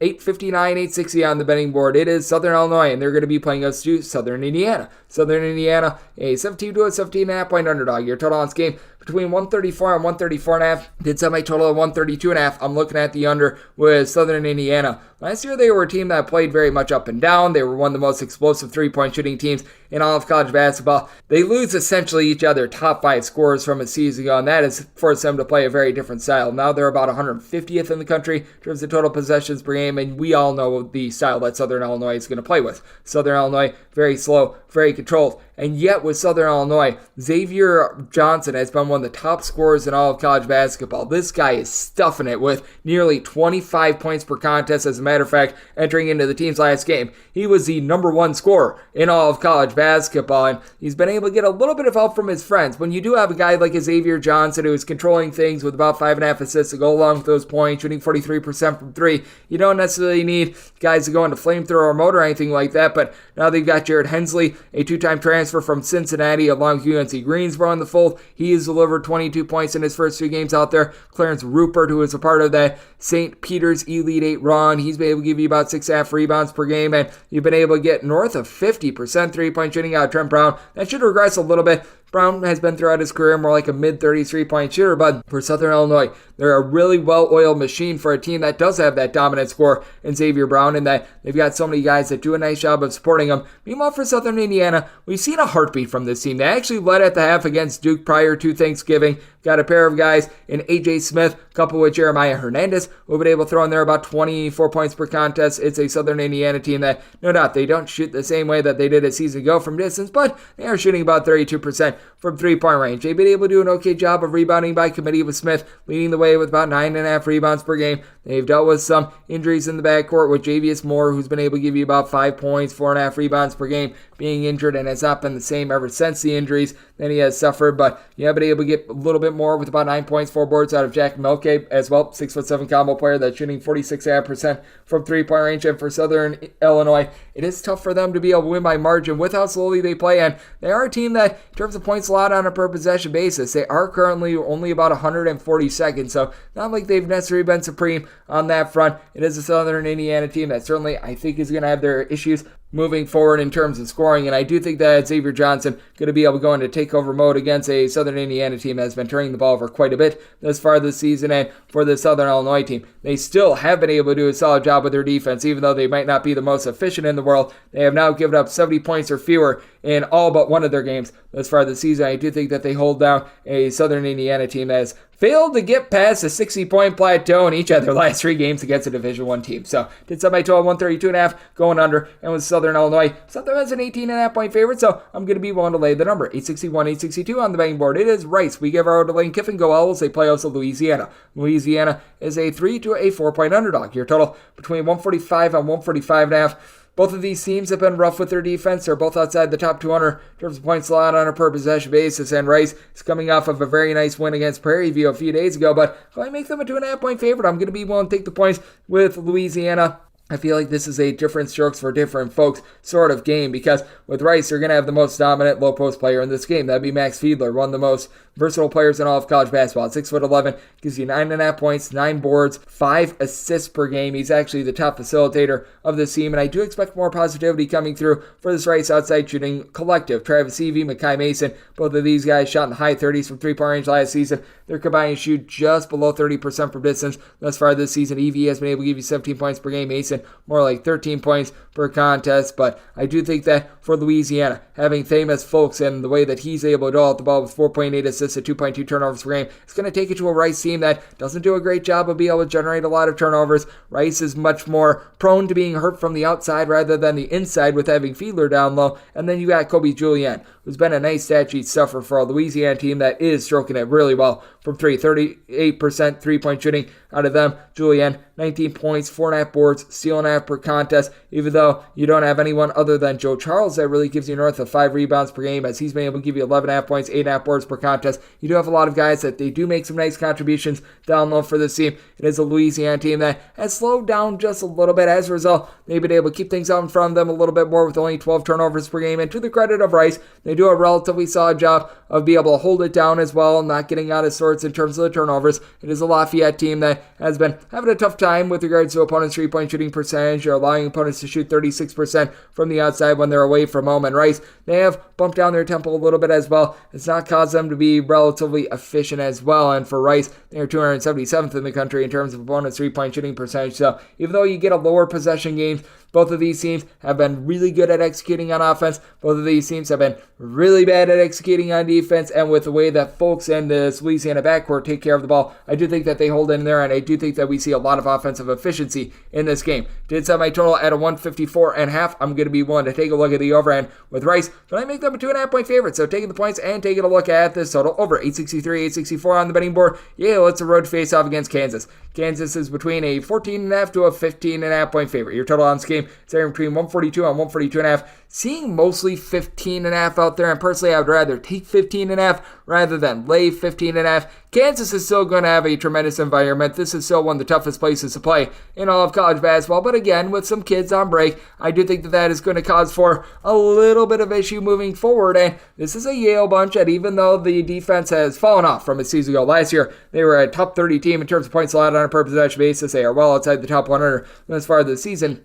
I do think that they're going to take advantage of a Kansas team that has been outside the top 40 in terms of points scored on a per possession basis, and it's really been a top-heavy Kansas team. You've got Kevin McCullough, Hunter Dickinson, both giving you 19.2 points per contest. Dickinson is shooting 55% from three with 12.5 rebounds, a steal and a half, and a block and a half per contest. I am sorry, but Dickinson not going to shoot 55% from three for the entirety of the season, and McCullough does a nice job stuffing the stat sheet himself. 5 assists, 7 rebounds, steal and a half per contest. KJ Adams doing a solid job of 13 points per game as well, but what are you going to be able to get out of Elmarco Jackson, who's giving you about 6 points per contest? Jackson Furphy just has not been too tremendous for this team. I don't understand why people were high on Parker Braun. He wasn't even that great at Santa Clara. Nicholas Timberlake has not brought Sexy back, and for Yale, you've got some nice depth with this team. Matt Noling is back after he was their main guy last year, but it's actually been Danny Wolf down low with about 13.5 points, 9 boards, block per contest, shooting 48% from three. Yale isn't quite the same team defensively that they were last year, but they're a far better offensive team. They're only turning the ball over about 9.5 times per game. Baz Mbeg has done a really good job of being able to control things in the backcourt. About 2 steals, 3.5 assists per contest, all while being able to give you about 13.5 points per game. Jackson Polodivas, he's been able to shoot about 41% from three-point range, and then you get 41% three-point shooting out of Augustus Mahoney as well. We have seen Yale be able to keep up with good competition over the last few seasons, and for Yale, it does feel like the defense is coming back for them after a start to the season where things were a little bit out of sorts when they were really prioritizing the offensive defensive side of things, getting that all shored up. It feels like they're a little bit more well-rounded now, so did set my line at 15, being able to get 15.5. I'm going to be willing to take the points with Yale, and I did set my total at a 143. It is a better Yale offense than we've seen in past years, and it is a little bit more of a vulnerable defense. I do expect Kansas to be able to pick it up just a skosh, so here at 142.5, I'm going to be willing to go over as I set my total at 143, and I'm going to be willing to take anything north of 15 with Yale. 865, 866 on the betting board. Notre Dame plays host to Marist. Marist is a 4 to a 5-point underdog. Your totals between 123.5 and 124.5. I did set my total at 127. I do think that this is going to be a lower scoring slog, but I'm going to be willing to go over. You do have a pair of teams that are well outside the top 275 in terms of total possessions per game, but I don't know if the defense is crisp enough to be able to get the under. Marist has actually been a halfway decent defense. As a matter of fact, more than halfway decent. 13th in the country in terms of points allowed on a per possession basis. Granted, this has come against a lesser competition. Meanwhile, Notre Dame, they have not necessarily been the world's greatest defense. Just because you play slow doesn't mean that you're great on defense. 123rd in the country in terms of points allowed on a per possession basis. But I do think that this is going to be a game that's going to be close enough for a little bit of late game fouling. So I do think that that plays a little bit of a hand here against a Marist team that has been able to do a relatively solid job from the perimeter. Typically, Marist is a team that really struggles from three-point range. They're shooting as a collective about 35% from three-point range. Max Allen has been your top scorer with about 12 points per game. He doesn't give you much versatility. He's more of a low-post player that comes in from the West Coast, but Jackson Price has been able to shoot about 39% from three-point range as a 6'8", little bit of a combo player. He's done a nice job giving you a little bit of facilitation recently in games as well. Marist turns the ball over about 12.5 times per game for their tempo. That's not necessarily the world's greatest, but I do think that Notre Dame is going to see a little bit of rise in their 26.1% three-point shooting. This is a team that struggles from three-point range. This is not going to be a team that lights it up by any stretch of imagination, but some positivity should be coming in here, as you do have Marcus Burton, who's only been able to shoot about 21% from three, but gives you 15 points, 3.5 boards, 3.5 assists, 1.5 steals per contest. Been able to get a little bit of rebounding out of Kiba Njai, and that's a big thing for this Notre Dame team. They do have four separate guys that give you at least 4.3 rebounds per game. Tay Davis has been able to do a solid job logging about 6 rebounds per contest, and while Marist says he's just very gaudy defensive numbers, they have given up 64 points or fewer in each of their last 5 games. Other than Iona, it's been against a bunch of nobodies. Manhattan, Bucknell, Dartmouth, Maryland Eastern Shore, teams like that. Now, for Notre Dame, it certainly has been rough for them, as they have been just not being able to put the ball in the basket in general. They have been able to break in regulation because their game against Georgetown went to overtime. So in regulation, 62 points or fewer in 4 of their last 5 games, but it has been against much better competition like Marquette, like Miami. They have played against these tougher teams. I do think that they're going to be able to get a little bit more moving forward out of this backcourt. I do think that with Marist being a team that really doesn't do a ton in terms of guarding the three-point arc, it is a Marist team that has always stood inside when it comes to guarding threes. That's always been a little bit of a struggle with them thus far this season. They do rank in the top 50 with this regard, but you recall last year they allowed opponents to shoot more in that neighborhood, about 34.2% from three-point range. I do think that we're going to see a little bit of a bounce back for this Notre Dame team. I did set Notre Dame as a favorite to where I'm going to be willing to lay it. I set them at 5. So here at a 4, I'm going to be willing to trust in just the overall better recruits of Notre Dame, the fact that they have played against better competition, and I'm going to be willing to lay it with Notre Dame. And with this total, I do think that we get enough for late game falling, and I do think that we see a bounce back in this Notre Dame shooting. So looking at the over to go along with Notre Dame. 867, 868 on the betting board. It is San Francisco. They play us at Fresno State. Fresno State is an 11.5 point underdog. Your totals between 130 and 130.5, and with Fresno State, I did set them as a underdog of 10.5 points. So here at 11.5, I'm going to be willing to take the points. It is a Fresno State team that is much improved in terms of their three-point shooting from a season ago. Now, predictably, we have seen a little bit of a fall off in recent games for them, but having Isaiah Hill, Xavier Dussel, Donovan Yap all shoot at least 35% from 3 is big for the team, as all 3 of these guys are pooling together to give you a combined about 34.5 points per game. Hill has been able to give you about 6 assists per contest. Now, the big bugaboo for Fresno State, 14.5 turnovers per game. That is very rough, and they do go up against the San Francisco team that has been very stout with their defense. They've been able to generate about 9 steals per game. For San Francisco, this has been a team that has been slowing it down this year. They've been prioritizing that side of the ball, as San Francisco 12th in the country in terms of points allowed on a per possession basis, but this is also a San Francisco team that they leave something to be desired down low. Jonathan Mogbo has been tremendous. 14 points, 10 rebounds, 3 assists, steal and a half per game. He is coming from Missouri, and he's been one of the most underrated transfers in all of college basketball. Nobody else on the roster gives you north of 3.5 rebounds per game, and for this Fresno State bunch, you've been able to get some relatively good production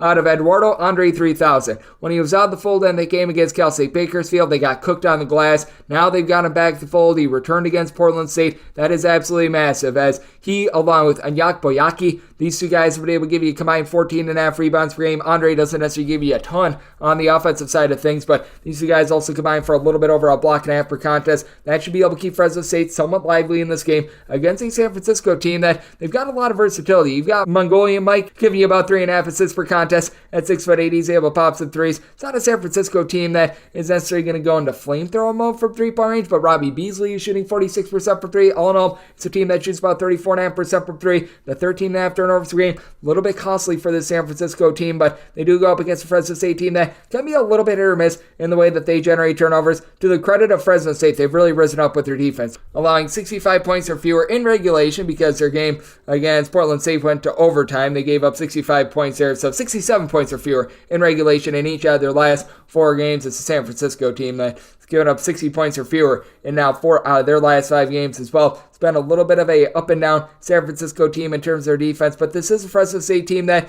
they do leave themselves a little bit vulnerable from the outside as well. For Fresno State, 276th in the country in terms of opponents' 3-point shooting percentage, so it does leave to a very interesting spot here. I did set my total at 130.5. You've got a Fresno State team that's playing a little bit more up-tempo than they did a season ago, and I do think that they can play snug enough for some late-game fouling. I'm seeing a few 130s out there at a 130 or less. Going to be looking at the over on Fresno State. Set them as a 10.5 point underdog. So here out of the 11 plus, taking the points for Fresno State and looking at the over at 130 or less. 869, 870 on the betting board. Tulsa plays those to New Mexico State. New Mexico State finds themselves as 6.5 to 7.5 point underdogs. And your total on this game is anywhere between 145.5 and 146.5. With Tulsa, can only set them as a 6.5 point favorite. Now getting 7 to 7.5. I'm going to be willing to take those points with New Mexico State. New Mexico State has been a new look team. Literally a new coach. Every single player that was on the roster last year is gone. So they are looking to guys like Femi Odakale, who was a top scorer over at Pittsburgh a few seasons ago, to really be able to help this team rise up. And it is a Tulsa team that they themselves had to really start from square one after they were the worst cover team in all of college basketball last year. They were only able to get 4 covers. It was clearly not going well for Eric Conkle. So Conkle went out in the transfer portal, brought in some guys that he knew would be reliable from Louisiana Tech, as Keaston Willis along Kobe Williams have been 2 of the team's top 3 scorers. They were 2 guys they very much trusted in while he was over at Louisiana Tech, and they've helped the team rise up. For both of these guys, they're logging about 12.5 points per contest. Willis just became eligible for this team. Williams has been able to give you about 3.5 assists per game, and it is a Tulsa team that they've got really good metrics. If you look at who Tulsa's played, though, one of the poopiest schedules in all of college basketball. That's a big reason why Tulsa's 23rd in the country in terms of points allowed on a per possession basis. This is one of those times where the splits do lie. They're giving up about 17.5 points fewer per 100 possessions at home rather than on the road, and it's very easy to explain why. On the road / in a neutral court, they're playing against teams like Oklahoma State and company. Meanwhile, at home, they've been playing against Jackson State, Central Arkansas, South Carolina State, so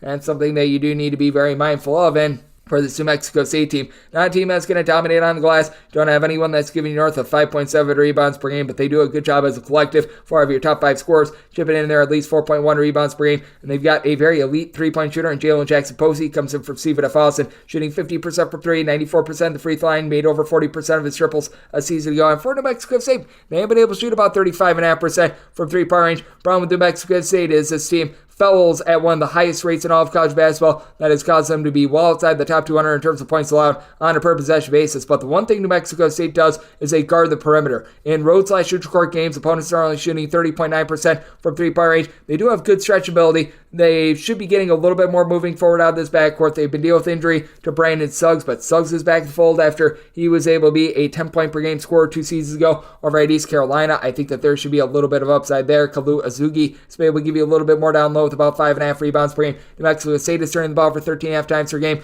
Tulsa, they're turning it over 15 times per game. And once again, Tulsa, I feel like, is very much propped up by playing against lesser competition. So this is a number that I set at a 6.5, at a 7 to a 7.5. Going to be taking the points with New Mexico State. And I did set my total at a 150.5. Tulsa, again, I feel like it's a paper tiger with their defense, with the teams that they played against. So looking at the over and the points with New Mexico State. 871, 872 on the betting board. It is Southern Utah. They play us in Middle Tennessee. Middle Tennessee does find themselves as an underdog of 3 points. And your total is between 138 and 139. And with Middle Tennessee, I did set them as an underdog of 3 points. So here at a 3.5, and I'm seeing a few out there that was the opening number. I'd be willing to take the points with Middle Tennessee. It's been a really rough year for them. Ever since Cameron Weston went down with an injury after 2 games, they have not been able to find anything in the backcourt. They don't have a single guy on the roster that's giving you north of 1.7 assists per game. They've been turning the ball over 13.5 times per contest, but this Middle Tennessee team is able to hold up at the point of attack on defense. They've been able to find a little bit of rebounding in terms of points allowed on a per possession basis.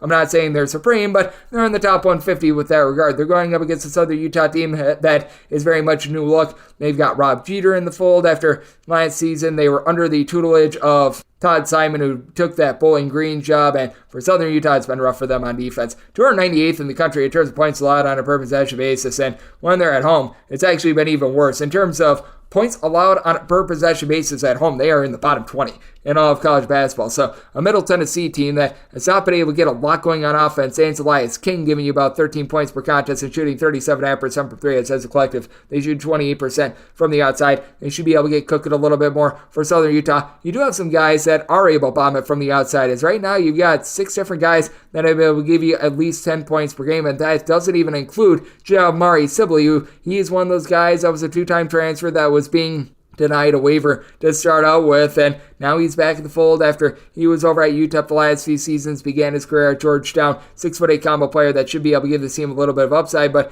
even with all that just overall scoring, Southern Utah as a collective, they only shoot about 30.5% from 3-point range. The lone guy on the roster shooting north of 31% from 3. That would be Dominic Ford. He's come in. He's been able to give the team 16 points per game. And the rebounding by committee isn't too bad. And I do think that Sibley is going to be able to help out with that regard. But you're requiring just a little bit too much out of the gentleman from Iran and Parasa Fallah, who's been able to give you 6 boards, 13.5 points per game. He's been solid down low, but he needs a little bit of help from his friends. Zion Young has been a hit or miss guy the last few seasons. Actually played for Rob Jeter while he was over at Western Illinois, has been able to give the team 12 plus points and now 4 out of the last 5 games, which is solid, but he was a north of 40% 3-point shooter many years ago over at Western Illinois, shooting only about 31% from distance this year. Southern Utah has been able to hold on to the ball with only about 11.5 turnovers per game. They don't necessarily force a lot of turnovers, and it's a Middle Tennessee team that, despite the fact that they've had so many games go to overtime, they still have really bad defensive metrics. If you look at regulation, only 66 points or fewer scored in each of their last 5 games.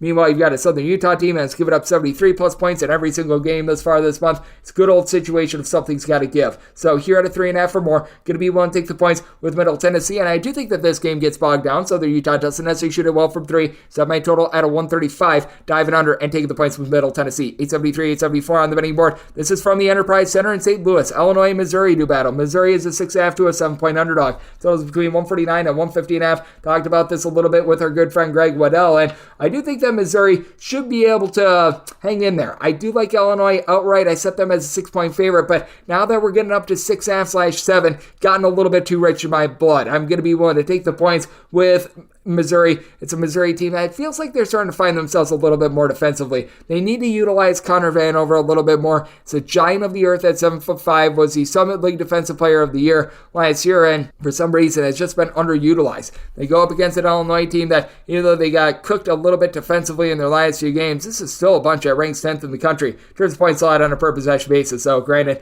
for Illinois, in a roadside-shoot-record environment, they're giving up 22.2 points more per 100 possessions rather than when they are at home. And it is an Illinois team that they do need to find an ancillary scorer to DJ Shannon. Shannon has been amazing, 20.5 points, logging about 2.5 assists on 41.5% 3-point shooting, but Marcus Somask is the only other player on the roster giving you north of 8.7 points per game. Now, what I will say about Illinois is that I can't remember the last time I've seen each out of their top 6 scorers all give you at least 3.9 rebounds per game. Everyone except for Shannon on that list gives you at least 4.6 rebounds per game. You've got good versatility with Coleman Hawkins, has dealt with a little bit of injury, but when he's out there at 6'10", he gives you 2.5 assists, 8 points, 6 rebounds. He just stuffs the stat sheet in a very good way, but it is an Illinois team that they have a little bit of a tough time holding on to the ball, and they don't generate steals. That allows Missouri to operate very freely with someone like Sean East, who's been able to give you 17 points. He's really become the main floor general for the team. His 60% three-point shooting is going to be falling off a little bit. The team as a whole for Missouri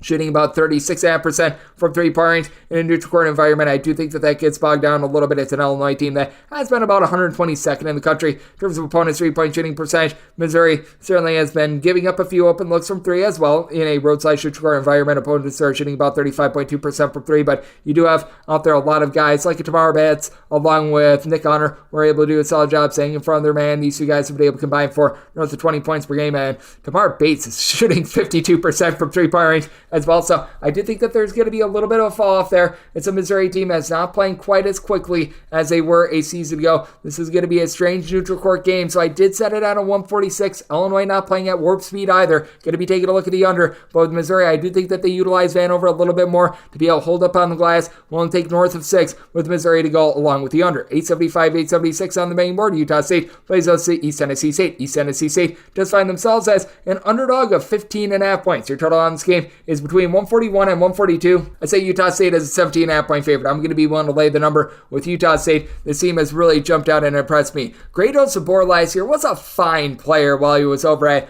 Montana State. He was giving you about 9 points, 5 boards. He was a little bit in the shadow of Jabriel Bello, but you know what? I just did not see the rise that we have seen out of him as he's been able to do an incredible job. He's averaging darn near a double-double thus far this season, has been an absolute dominator down low, and he goes up against an East Tennessee team that, you know what, they do have Jaden Seymour. He's able to give you about 7 rebounds per game, has been offering up a little bit of versatility, but as a whole, East Tennessee State is only shooting about 31.5% from three-point range. From the floor, they're only shooting about 39.5% overall, and it's been an East Tennessee State team that has been getting cooked from three-point range. They're allowing opponents to shoot about 34.5% from three-point range. That ranks outside the top 250 in all of college basketball. Meanwhile, for Utah State, you've got a team that's just very well-rounded in general under Danny Sprinkle, in that they've got a guy that does a great job of being able to run the show, and that would be Darius Brown II. Darius Brown II, 7.6 assists to 1.4 turnovers per game. When you need him to shoot, he does so. He doesn't force the issue at all. He's only been able to give you about 10 points per game, but he shoots 38% from three-point range.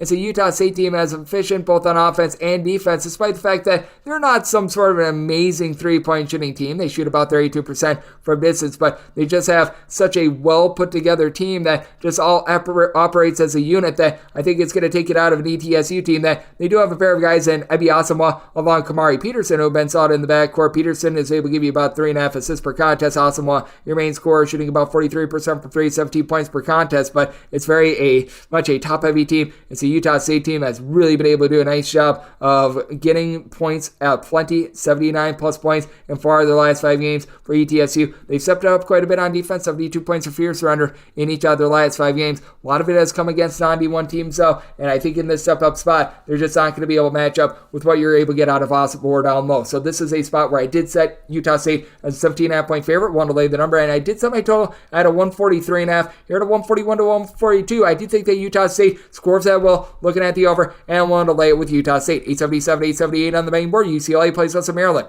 Maryland finds themselves as a 3 to a 4 point underdog with your total between 127.5 and 128. Set my line where I'm willing to lay it with UCLA. I set them as a 5.5 point favorite. UCLA coming off of a ghastly loss against CSUN, but for UCLA and Maryland, I was referring to it with our good friend Greg Waddell. Both of these teams are just fine on defense. You've got a Maryland team that does rank in the top 40 nationally in terms of points allowed on a per possession basis. You've got UCLA right around 36th in the country in terms of points allowed on a per possession basis, and for UCLA, when they're at home, they're giving up about 14.5 points fewer per 100 possessions rather than when they are on the road, and for UCLA, they do give up about 5.2 points more per 100 possessions on the road rather than when they are at home, so that those splits do play a little bit of a role for me. It's just a Maryland team that's been unable to shoot from three-point range. They're actually a relatively good and operable team inside. You've got Julian Reese, who's been able to give you 10 rebounds per game. You've been able to get quite a bit going for Dante Scott as well. 9 points, 5 boards, shooting 32.5% from 3. But for Maryland, they're shooting 26.5% from three-point range. Now, to the credit of Maryland, while they don't hit any threes. They don't even allow you to get off threes. In terms of percentage of shots that opponents take from three, it's one of the lowest marks in all of college basketball. Maryland is allowing opponents to shoot right in the neighborhood about 35% from three, but they don't get off a lot of three-pointers. Meanwhile, for this UCLA team, they have been able to do a nice job of being able to swarm, and they've been able to do a nice job of just holding it down from beyond the arc, as well as they're allowing opponents to shoot right around about 32.8% from three-point range when they're at home, and that should be much lower now going up against Maryland. But for this UCLA team, who's really going to be that main guy other than Sebastian Mack? Mack has been in the Mack truck with about 15 points, 4.5 boards, 2 steals per game, but you really don't have anyone other than Will McClendon shooting above 33% from three-point range. And Will McClendon has a good north of 45% three-point shooting percentage. It's only giving you about 5 points per game. Laser Stefanovic was a relatively solid shooter while he was over at Utah, so delivered about 10 points, 6 rebounds per game. And Adam Bona, he's going to be the best low-post player in this game, a block and a half per contest. But I do think that for UCLA, what is going to be a little bit of an X factor here is Dylan Andrews, who's been sort of in and out of the fold. He's been able to up his game a little bit more. A combined 35 points in the last 2 contests. He's been able to log 13 plus points in 3 of the last 4 games. And if he could just cut down on the turnovers in that CSUN game, he did commit 5. He's going up against a Maryland team that doesn't necessarily force a ton of them. I do think that it'll allow UCLA to be able to pull it out in a game that I think is going to be very grimy and gross. I set my total at 125.5. Both of these teams outside the top 200 in terms of total possessions per game. Both of these teams very much hang their head on defense, so I'm going to be willing to dive in on the under, and I'm going to be willing to lay it with UCLA, 879, 880 on the betting board. It is Loyola Marymount. They are going to be playing us to Colorado State. Colorado State does find themselves as a 5.5 point road favorite. Totals between 146 and 147.5. With Colorado State, I did set them as a 5 point favorite. So I'm going to be willing to take the points in the spot with a Loyola Marymount team that has done a nice job bringing in talent in the transfer portal. Dominic Harris a season ago was over at Gonzaga. He's done a tremendous job with about 15 points on 46.5% three-point shooting for a Loyola Marymount team that is leaving a little bit of something to be desired on defense. You really don't have anyone on the roster that's able to give you north of 6 rebounds per game, as Alex Merkfeldez has been that top guy. And you do need Kelly Leaupepe to step up for the team. For him, he was last year such a dominant player with a double-figure amount of points, all sorts of versatility at 6'6", so only shooting about 26% from three-point range as far as the season. But Justice Hill, he does a nice job running efficient offense. He's never had north of 2 turnovers per game in his time over at LSU, Murray State, and now over here at Loyola Marymount. You've got a squad that brings in a lot of shooting in the portal with Justin Wright coming over from NC Central, where he was shooting north of 40% from three-point range a season ago. He's been able to come in and be able to deliver some nice contributions, as well as they go up against a Colorado State team that has been all sorts of efficient in terms of their offense. They've got one of the best guards in all of college basketball in Isaiah Stevens. Isaiah Stevens, it feels like he's been in college basketball for forever and ever, but he runs a Colorado State show that, they're well outside the top 200 in terms of total possessions per game, but they just hit shots. Colorado State, number 7 in all of college basketball in terms of points scored on a per possession basis, and to their credit, even though they do have a little bit of a split in terms of home and road points scored on a per possession basis, they still put up about 115 points per 100 possessions when they are on the road. So this team is still quite efficient on that front. You've been able to have some good versatility with Niquay Clifford, along with the gentleman that comes in from Division II Black Hills State and Joel Scott, combining for about 13 rebounds. They both give you about 12.5 to 13 points per game, and Clifford is shooting 50% from 3. Colorado State only turns the ball over about 10 times per contest. It is a Colorado State team that they are going to give up their fair share of points as well. For Colorado State, they have given up 80 plus points in 3 of their last 4 games against Division I talent. Meanwhile, you've got a Loyola Marymount team that has been able to do a better job rising up with their defense as well. It's a Marymount team that was very much topsy-turvy to begin the season on that front. They have now given up 73 points or fewer in 6 out of their last 8 games, so it is a very interesting spot to be in for both of these teams. I do think that for Loyola Marymount, they're going to be able to hold in this game. They are a team that's a little bit more effective at home rather than on the road, and I do have my question marks with Colorado State having to play this true road game as well. So I did set my line at 5. At a 5.5, I'm going to be willing to take the points. Both of these teams well outside the top 200 in terms of total possessions per game, but they're just so stinking efficient. I set my total at 147, so I'm looking at the over, and I'm willing to take north of 5 with Loyola Marymount. 881, 882 on the betting board. These final 4 games on the normal Las Vegas betting board are all from Hawaii. It is going to be Nevada and TCU doing battle. No numbers currently up on this game, but I've got a handicap. I set Nevada as a 1.5 point favorite, so anything of Nevada being an underdog, I'd be looking at them outright on the money line, as I think that they're probably going to be opening up as an underdog / willing to lay up to 1 with them. And I did make my total 145.5, 145 or less. Going to be taking a look at the over 146 or higher. I'm going to be diving in on the under when it comes to this TCU bunch. They've got some very impressive metrics. They were able to just completely blow the doors off of Old Dominion yesterday. But for TCU, they beat up on a bunch of really bad competition. Heck, they had a tough time a few weeks ago when they were playing up against Georgetown as well. And this is just a Nevada team that doesn't beat themselves. Fewer than 10 turnovers per contest. Got a top scorer, Jared Lucas, was able to give you about 17 points per game. While he doesn't do one thing flashy, it's a team that shoots in the mid-30s from three-point range. They hit their free throws. They don't miss assignments on defense. It's a top 40 team in the country in terms of points allowed on a per possession basis. Going up against a TCU team that, yes, if you look at offensive, defensive metrics, are in the top 40 and darn near everything. But again, what sort of competition have they played? That's a big giant question. They have been able to get quite a bit out of this backcourt. Jacoby Coles has been able to do a nice job along with Emmanuel Miller being able to combine for north of 30 points per contest. Got a TCU team that there's no question about it. They're going to be able to do a solid job defensively. Jamie Dixon teams, they always do. Micah Peavy is someone I do like. He's been able to give you about 4 assists per contest. But I mean, it's a TCU team that, once again, despite playing bad competition, they're only shooting about 32.5% from 3 at the very least. They were going into that game against Old Dominion where they were really able to blow it open. But I do think that things are going to be much more controlled in this one. I did set my line to where I'm willing to lay up to a point with Nevada, set them as a favorite, and 145 or less, looking at the over, 146 or higher to the under. 883, 884 on the betting board. Old Dominion and Temple do battle from the Diamond Head Classic. No numbers up on this game either, but I said Temple. We give our old Lane Kiffin, go Owls, as a 6-point favorite, and maybe my total 142. So 141.5 or less, looking at the over, 142.5 or higher to the under. Old Dominion just got completely lambasted yesterday. They gave up north of 100 points. That was just a big, giant outlier of a performance, and this is an Old Dominion team that year in and year out, they always look to play at one of the more slow and grimy styles in all of college basketball in terms of points a lot on a per possession basis. It is an Old Dominion team that is outside the top 275 with that regard, but once again, they're right around about 260th in the country in terms of total possessions per game, even under the tutelage of Adam Fisher. This is still not a Temple team that is going to be looking to push tempo as well. Going into this game, they were right around 62nd in the country in terms of total possessions per game, but that number was very badly warped by that triple overtime game that they played against LaSalle. If you look at regulation and regulation only, they're more of a mid-tempo team, and when it comes to Temple, they just have not necessarily been the world's greatest three-point shooting team, shooting just above 30% from distance. You have not been able to get a lot of production down low out of this bunch, as you've been able to get right around about 6 to 7 rebounds per game out of Steve Settle, but they're really looking to Heiser Miller to be able to dole out the ball, and he has been able to give you about 4.5 to 5 assists per game, but he doesn't have a lot of shooting to work with, as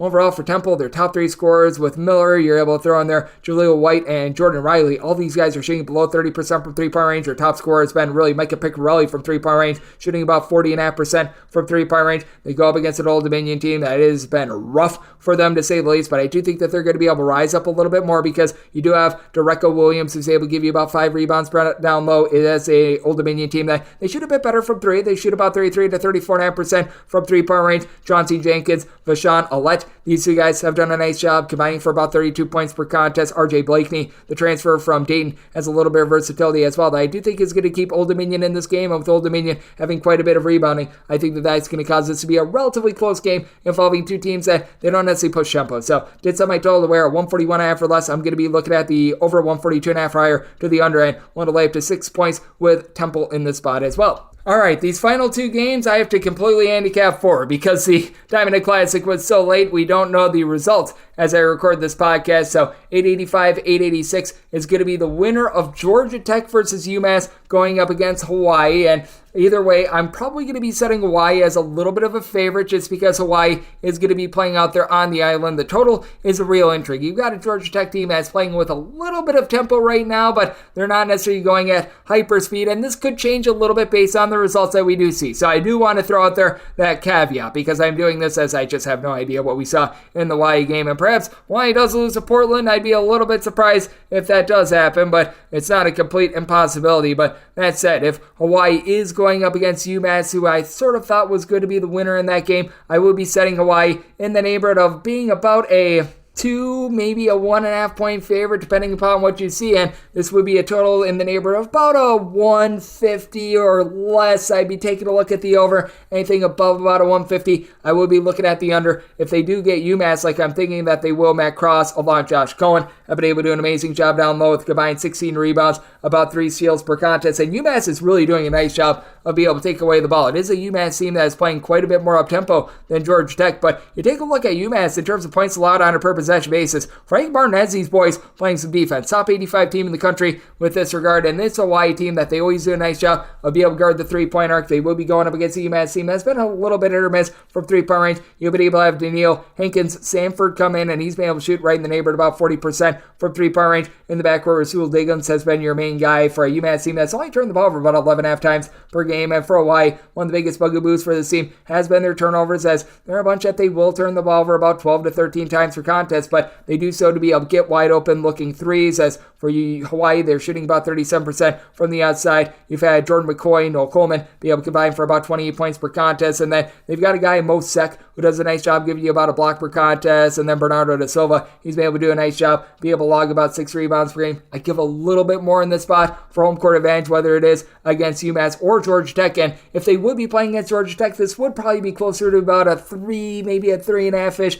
point line, and that'd be a total more in the mid 140s, probably more like a 144, 145, something like that. Again, a little bit of spitballing, a little bit of handicapping forward, but that said, I'd be setting it a little bit more there, because if it is Georgia Tech, who I think is going to be playing against Portland, that would be 887, 888 on the betting board. I would be willing to set Georgia Tech as a rather sizable favorite going up against a Portland team that they play with a little bit of tempo, much like Georgia Tech. They're right in the neighborhood about 100th in terms of total possessions per game, but I mean, it is a Portland team that has been getting just absolutely cooked on defense in terms of points allowed on a per possession basis. Once again, not knowing what they did against Hawaii, this team is well outside the top 250 with that regard. Tyler Robertson, he's been able to do a nice job of being able to provide 15 points, 5 boards, 5 assists. But Chris Austin, who missed all of last year due to injury 2 seasons ago, he was a starter for the team. It's been a little bit more rough on that front for him. He's only been able to give you about 8 to 8.5 points per contest. As a result, I'd probably be setting Georgia Tech as more around about an 8 to an 8.5 point favorite, especially with Portland having some big time issues at being able to guard the 3-point arc. That's been a little bit of an issue all season long for the Georgia Tech team, but Portland 321st in the country in terms of opponents' 3-point shooting percentage. Meanwhile, for Georgia Tech, is this defense amazing? No, they themselves are allowing opponents to shoot in the neighborhood about 37% from 3-point range, which I do think would lead to a little bit of a higher total. Against Hawaii, Georgia Tech, I'd be setting that total more around about a 144, 145. I'd be looking at probably closer to a 150, maybe even higher in this spot against Portland, because both of these teams have been just getting wrecked in terms of allowing threes. And for Georgia Tech, they don't necessarily have a ton of size down low, but Tyshawn Claude should be able to win that battle down low against a Portland team that they really don't have a ton of size. It is a Georgia Tech team that, as well, they should be able to exploit the fact that this Portland team has been turning the ball over about 15.5 times per contest. They've been able to do a nice little job of being able to pickpocket. Now, I will say for Portland, Tyler Harris has been able to come up big with about 12.5 points, 8.5 boards per contest, and it is a Portland team that they do shoot about 34% from 3-point range. But that said, if you are getting what I'm thinking we're going to get at UMass versus Hawaii, would set Hawaii as a slight favorite with a total about 150 or so, and then in Georgia Tech versus Portland, that'd be a spot where Georgia Tech would be more around an 8-point favorite, total of about 150. But if you reverse it, Georgia Tech versus Hawaii, Hawaii's more around a 3 to a 3.5 point favorite, the total in that neighborhood about 144, 144.5. And then if you get UMass versus Portland, UMass would probably be right around a 10-point favorite, and that would be a total that would be probably touching right around about 154, 155 or so. So I had to project forward a little bit there, but hopefully that helps you out. Now let's hit the extra games. The normal betting board picks are complete, but there are some extra games today, so we go into the bonus. 306-633, 306-634. It is Drexel, and they are on the road. They're facing off against Bryant. Bryant finds themselves as 3 to 4 point underdogs. Totals betting between 132.5 and 134, and I did set my line at 129. I'm going to be looking at the under. Drexel is in the bottom 50 nationally in terms of total possessions per game, and Drexel has done a really good job with their defense. They are 31st in the country in terms of points allowed on a per possession basis. I do think that Amari Williams is going to be able to do a tremendous job holding up down low against a Bryant team that really doesn't have a lot of rebounding. For Bryant, you've been able to have Earl Timberlake bring sexy back, as he's done a nice job hauling in there about 8.5 rebounds, 12.5 points per game, but he only stands right around 6'6", and Amari Williams at more around 6'10", 6'11", should win that battle down low. He's been able to deliver 2 blocks, 11 points, 8 rebounds per game. Now with Drexel, you know that you're not going to get like anything from the outside from this team. It is a Drexel team that overall from 3-point range, they've only been able to shoot in that neighborhood about 28% from the outside, but Justin Moore has been able to give you more. He's logging about 11 points, 3 assists, seal and a half per contest. Lamar Odom Jr. has done a nice job being able to chip in there a little bit of contribution as well, while you've got Mr. House be your main scorer. Luke House from 3-point range has been able to give you about 38% from 3-point range. Meanwhile, it's a Bryant team that overall, they only shoot about 34.5% from 3-point range. Sharif Gross-Bullock has been able to give you 16 points per game, but we have really been seeing a little bit of a downward spiral from Bryant. It felt like they got a really nice bump initially from Phil Martelli Jr. being out there in the fold. Now this defense has been on the fritz a little bit, and it's been very random. In the last 5 games for this Bryant offense, they have scored 69, 67, 75, 53, and then in double overtime, 101 points. If you're looking just at regulation, that was more like 73 points, but I do think that it's a Bryant team that's running out of steam a little bit on offense, and it's a Drexel team that's really been doing a nice job just swallowing teams up whole, giving up 66 points or fewer in 4 of their last 5 games. And with this being an 11 o'clock a.m. Eastern time game, this is a very early one. I do think that it's going to cause for the offense to be bogged down. I did set my total at 129. I'm diving in on the under of Drexel. Set them as a 5-point favorite. I think that they win from within, laying it with Drexel, and going to be looking at the under. 306, 535, 306, 636. It is Boston U. They play us to UMass Lowell. Lowell is a 4 to a 5-point favorite. Total is between 137.5 and 138.5. It's been a Lowell team that's been struggling with Abdul Kareem Koulibaly being out of the fold. He was such a good defender for this team a season ago, a guy that was able to haul in there about 8+ rebounds per game. He's been out the last 4 to 5 games, so that means that they've had to really rely upon Quinton Mincy to be able to do a nice job down low with about 6 rebounds per game. You still do have Max Brooks. He was a all-AEC defender 2 seasons ago, and he's been able to deliver 2 blocks per contest, but it is a UMass Lowell team that slipped well outside the top 100 in terms of points allowed on a per possession basis, but they do go up against a Boston U team that does not have a single guy that gives you north of 9 points per game. They don't have a single guy that gives you north of 5.7 rebounds per game. They're looking for answers in the backcourt, as Miles Brewster has been able to give you about 3 assists per game, but that said, it's been a team that's really been a rudderless ship. It just feels like they have no rhyme or reason anything that they're doing. It's a Boston U team that really, in terms of their defense, it hasn't necessarily been horrible, as they've given up fewer than 65 points in 3 out of their last 5 games, but for this Boston U team, they have scored now 72 points or fewer in pretty much all but 2 of their games thus far this season, going up against a UMass Lowell team that does feel like they're getting their fastball back in terms of their defense. 70 points or fewer surrendered in 3 of their last 4 games. That lone exception was against UMass, and they're going to have by far the best floor general out there on Yendi Hakeem. 17.5 points, 3.5 boards, 5 assists, shooting about 38.5% from 3-point range, going up against a Boston U team that they're just looking for answers from the outside. You've had Ethan Awusa, who's been able to shoot about 38% from 3-point range, and it does feel like Boston U is starting to find a little bit more, but for Boston U, it's still very much a work in progress. They've lost pretty much each of their top 5 scorers from the season ago. It's a UMass Lowell that's playing a little bit more of a middle tempo thus far this season as well. Last year, they were really cranking up the tempo, so I did set my total at 135.5. Flat out, I don't think the Boston U does enough on offense, and this is actually a Boston U team giving up 11 points more per 100 possessions at home rather than on the road. I do think that UMass Lowell getting back to that tremendous defense that we saw a season ago. So, want to lay up to 5 with UMass Lowell, set them as a 5.5-point favorite, and made my total 135.5 going under. 306, 637, 306, 638. You've got Miami of Ohio playing us to Vermont. Vermont is a 6 to a 6.5-point road favorite. Totals between 139 and 140.5. Did set my number at a 6. Now that we're getting 6.5, I'm going to be willing to take the points with Miami of Ohio. I can't say that I'm necessarily a stand for this coaching staff of Miami of Ohio, but I do like what Darwish Hunter has been able to do in the backcourt. It's done a nice job giving you about 13 points per contest on 40% 3-point shooting, and now they get back their big man, Anderson Morbeau. He's a load at 300 pounds. Last season, did a nice job down low with 14.5 points, 5.5 boards. That game that he played against Wright State where he had 11 points in 14 minutes, his first action of the season, and that's something that very much has been lacking for Miami of Ohio. With him now back at the fold, that should be able to help out a team that has only one guy that's been logging north of 4.6 rebounds per game, going up against a Vermont team that they legitimately don't do a great job down low. They don't have anyone that's giving you north of 5.2 rebounds per game. At 6'4", Shamir Bogues leads the team in rebounding. You do have Matt Verado, who's saying 6'8", but he's not a guy that pounds the glass. He only gives you about 2.8 rebounds per game. Verado does shoot 38% from three with 11.5 points per game. Bogues has been able to shoot in the neighborhood about 33% per distance, 11.5 points per game. And despite Bogues generating about 2.2 steals per game, Vermont is still a bottom 30 team in all of college basketball in terms of turnovers forced on a per possession basis. That should allow Miami of Ohio to operate very freely in this game, as they've been turning the ball over about 13.5 times per game, but they do shoot 39% from three-point range. It is a Vermont team that they do a nice job of being able to do a lot of the little things very well. This is typically one of the more efficient offensive teams in all of college basketball, and they've done a nice job of not turning it over themselves, but it is also a Vermont team that is going to have their issues a little bit more down low. I do think that Anderson Monroe coming back is going to be able to keep Miami of Ohio lively in this game, as Vermont actually a very good perimeter defensive team, top 50 in terms of opponents' three-point shooting percentage. So as a result, I did set my total at 134. I think both of these teams struggled to hit a few outside shots. I think that this is going to be a slow and controlled game. Vermont, once again, outside the top 300 in terms of total possessions per game. So going with the under and at north of 6, going to be willing to take the points with Miami of Ohio. 3 of 6, 639, 3 of 6, 640. It is Morgan State, and they're going to be playing host to James Madison. James Madison does find themselves as 19 to 19.5 point favorites. Your total is between 161 and 163, and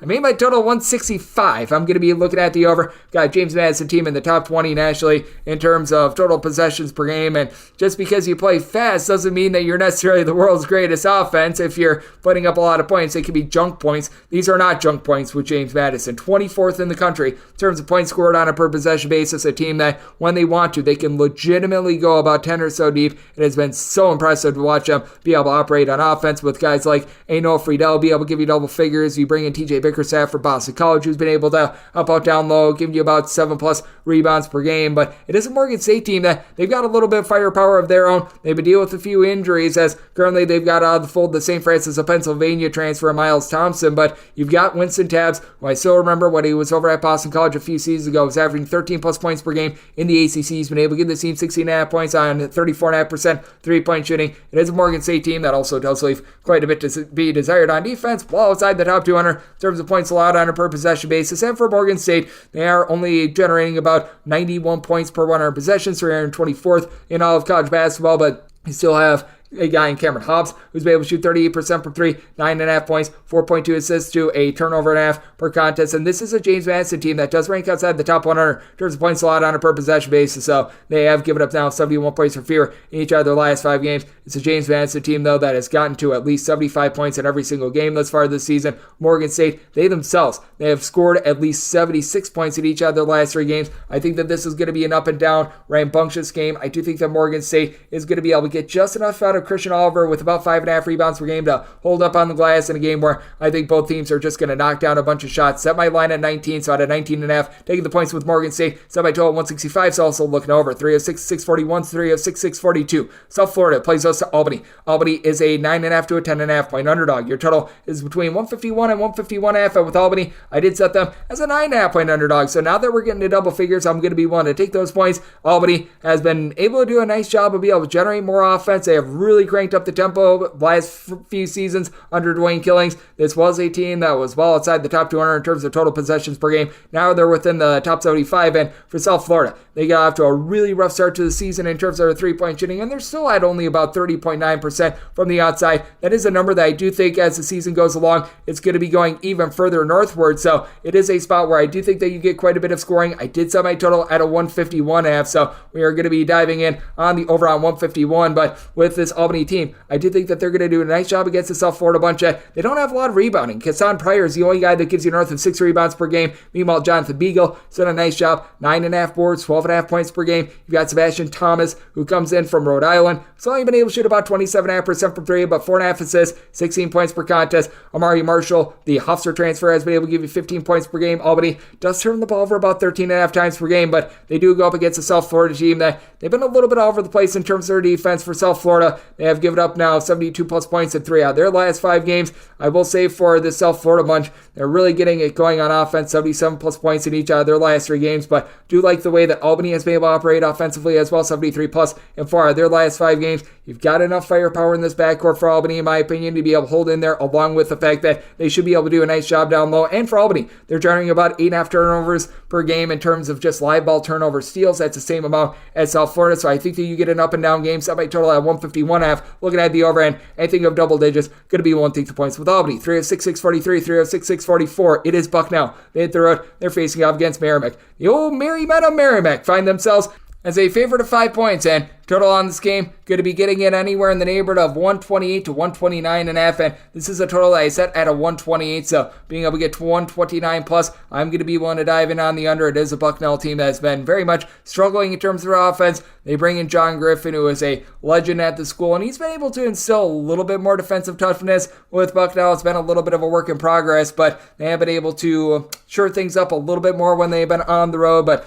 that said, this is still a Bucknell team as well outside the top 250 in terms of points allowed on a per possession basis, and I did have to make Merrimack an 8-point favorite. I'm going to be willing to lay it, even though with Merrimack hasn't been quite number one in all of college basketball in terms of turnovers forced on a per possession basis like they have been last few seasons. I feel like their numbers are a little bit warped because in 2 of their last 3 games they played against a non-D1 team, which most sites do not qualify towards your metrics, and they had to play against Cincinnati and Florida. And Bucknell has not had to play quite as challenging of a schedule, though they did knock off Penn State on the road. But Jordan DeCock, I think, is one of the more underrated mid-major players in all of college basketball. He's done a nice job supplying 17 points, 6 boards, generating a little bit over 2 steals per game. Merrimack, they're a lower tempo team that does turn the ball over 15 times per game, but they still generate those 10 steals per game, and you've been able to get 2.8 steals per contest out of Adam Clark, who's been tremendous in the backcourt for a Merrimack team that's needed it. They're only shooting about 27% from 3-point range. Bucknell should have a little bit of a leg up from the outside with Jack Forrest shooting 42% from 3, chipping in their 16.5 points per game. You've also been able to get 41% 3-point shooting out of Josh Bosco, who's been able to chip in their 9 points per game, but Elvin Edmonds has been in and out of the fold. He's been dealing with injuries, just returned in that game against Radford, and should be able to provide a little bit of pop in the backcourt for Bucknell, but you don't have anyone that's able to give you north of 5.5 rebounds per game. You do have a 7-footer in Noah Williamson, who's been able to supply north of 5 rebounds per game, but other than he and Jack Forrest, nobody else gives you north of 2.6 rebounds per game. Typically, Merrimack just gets absolutely destroyed on the glass. I don't think that's going to be the case in this one. It is a Bucknell team that has had some massive struggles in terms of being able to generate offense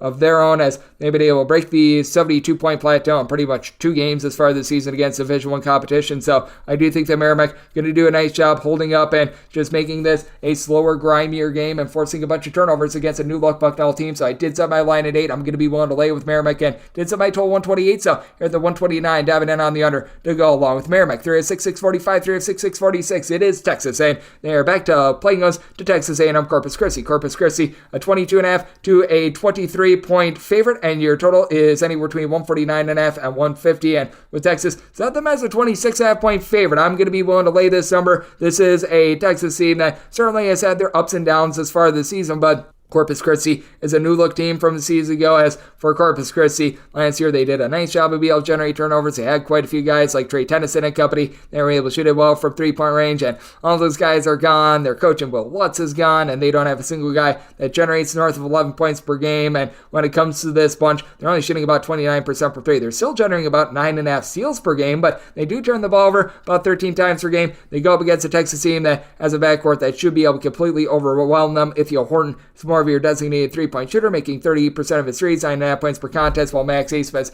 is that do-it-all guy, north of 18 points per contest, 4 assists, shooting 41% from 3-point range. And Caden Shedrick, though he's been a little bit banged up, he's sort of had to play with one arm throughout some of the season. 1.7 blocks, 12.5 points, has been tremendous for a Texas team that they do turn the ball over about 12 times per contest, but they do generate about 8 steals per game as well. It's been a Texas team that's been a little bit all over the place with regards to their defense. You want to see that tick up a little bit more as in terms of points allowed on a per possession basis. It's a longer team that is right around 46. But for Texas, this is very much a product of the teams that they're playing against, but they're giving up 34 points fewer per 100 possessions at home rather than on the road. For Corpus Christi, they're about 183rd in the country in terms of points allowed on a per possession basis. Honestly, for Corpus Christi, that's not too bad, but this is a Corpus Christi team that's just not operating on offense. They're 108th in the country in terms of points scored on a per possession basis. I don't think that they're going to be able to crack this Texas defense, especially with Dylan Mitchell, give you 9+ rebounds per game. So it is a spot where I do think that Texas overwhelms this Corpus Christi team. I do think that we're going to see a little bit of a rise in terms of the way that Texas is allowing points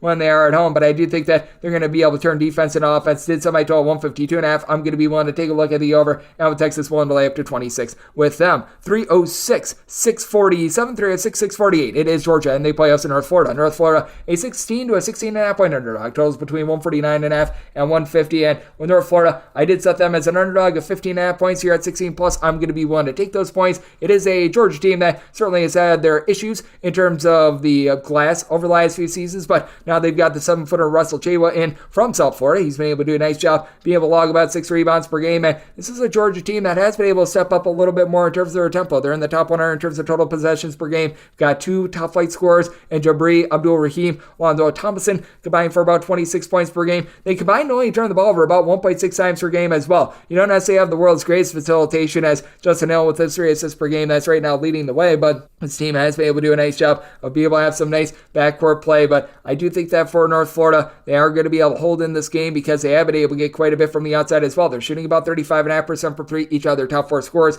do shoot at least 37.5% from 3. Dorian James, 9 points, 6 boards with that 3-point shooting. Chaz Lanier has been your top scorer with about 16 points per game. And North Florida has settled down a little bit more in terms of their tempo. They're more of a mid-tempo team. Now, they have been giving up plenty of points in terms of points allowed on a per-possession basis. North Florida getting cooked at number 300, but it's not like this Georgia team has been amazing on defense. It's better than what it was a season ago. There's no question about it, but they're right around about 69th in the country in terms of points allowed on a per-possession basis. Not a team that overwhelms down low, which is big because for North Florida, other than James, you don't have a single guy that gives you North 4.5 rebounds per game, but James Vanderheijen, he's 6'9", he's able to pop threes, and you've got overall good depth with North Florida. I do think that that's going to keep them relatively lively in this game. It's a North Florida team that has been able to get to at least 75 points in 4 of their last 5 games. You've got a Georgia team that has been able to do a nice job on defense, giving up fewer than 70 points in 4 of their last 5. So, situation of something's got to give. I did set my total at a 149.5. So, here at a 150, diving in on the under, and we'll take 16 plus with North Florida. 3 of 6.649, 3 of 6.650. It is Towson. They play us to Nichols. Nichols finds themselves at 6.5 to 7.5 point underdogs. And your total on this game are between 131 and 132.5. And with Nichols, I did set them as an underdog of 7.5 points. So, you're at the 6.5. I'm going to be willing to lay it with Towson. It's been a Towson team that has been all over the place in terms of their offense. It has not been tremendous, but they've been able to get a little bit more recently with being able to have Charles Thompson stir things up down low. He's been able to give you about 7+ rebounds per game. It is a work in progress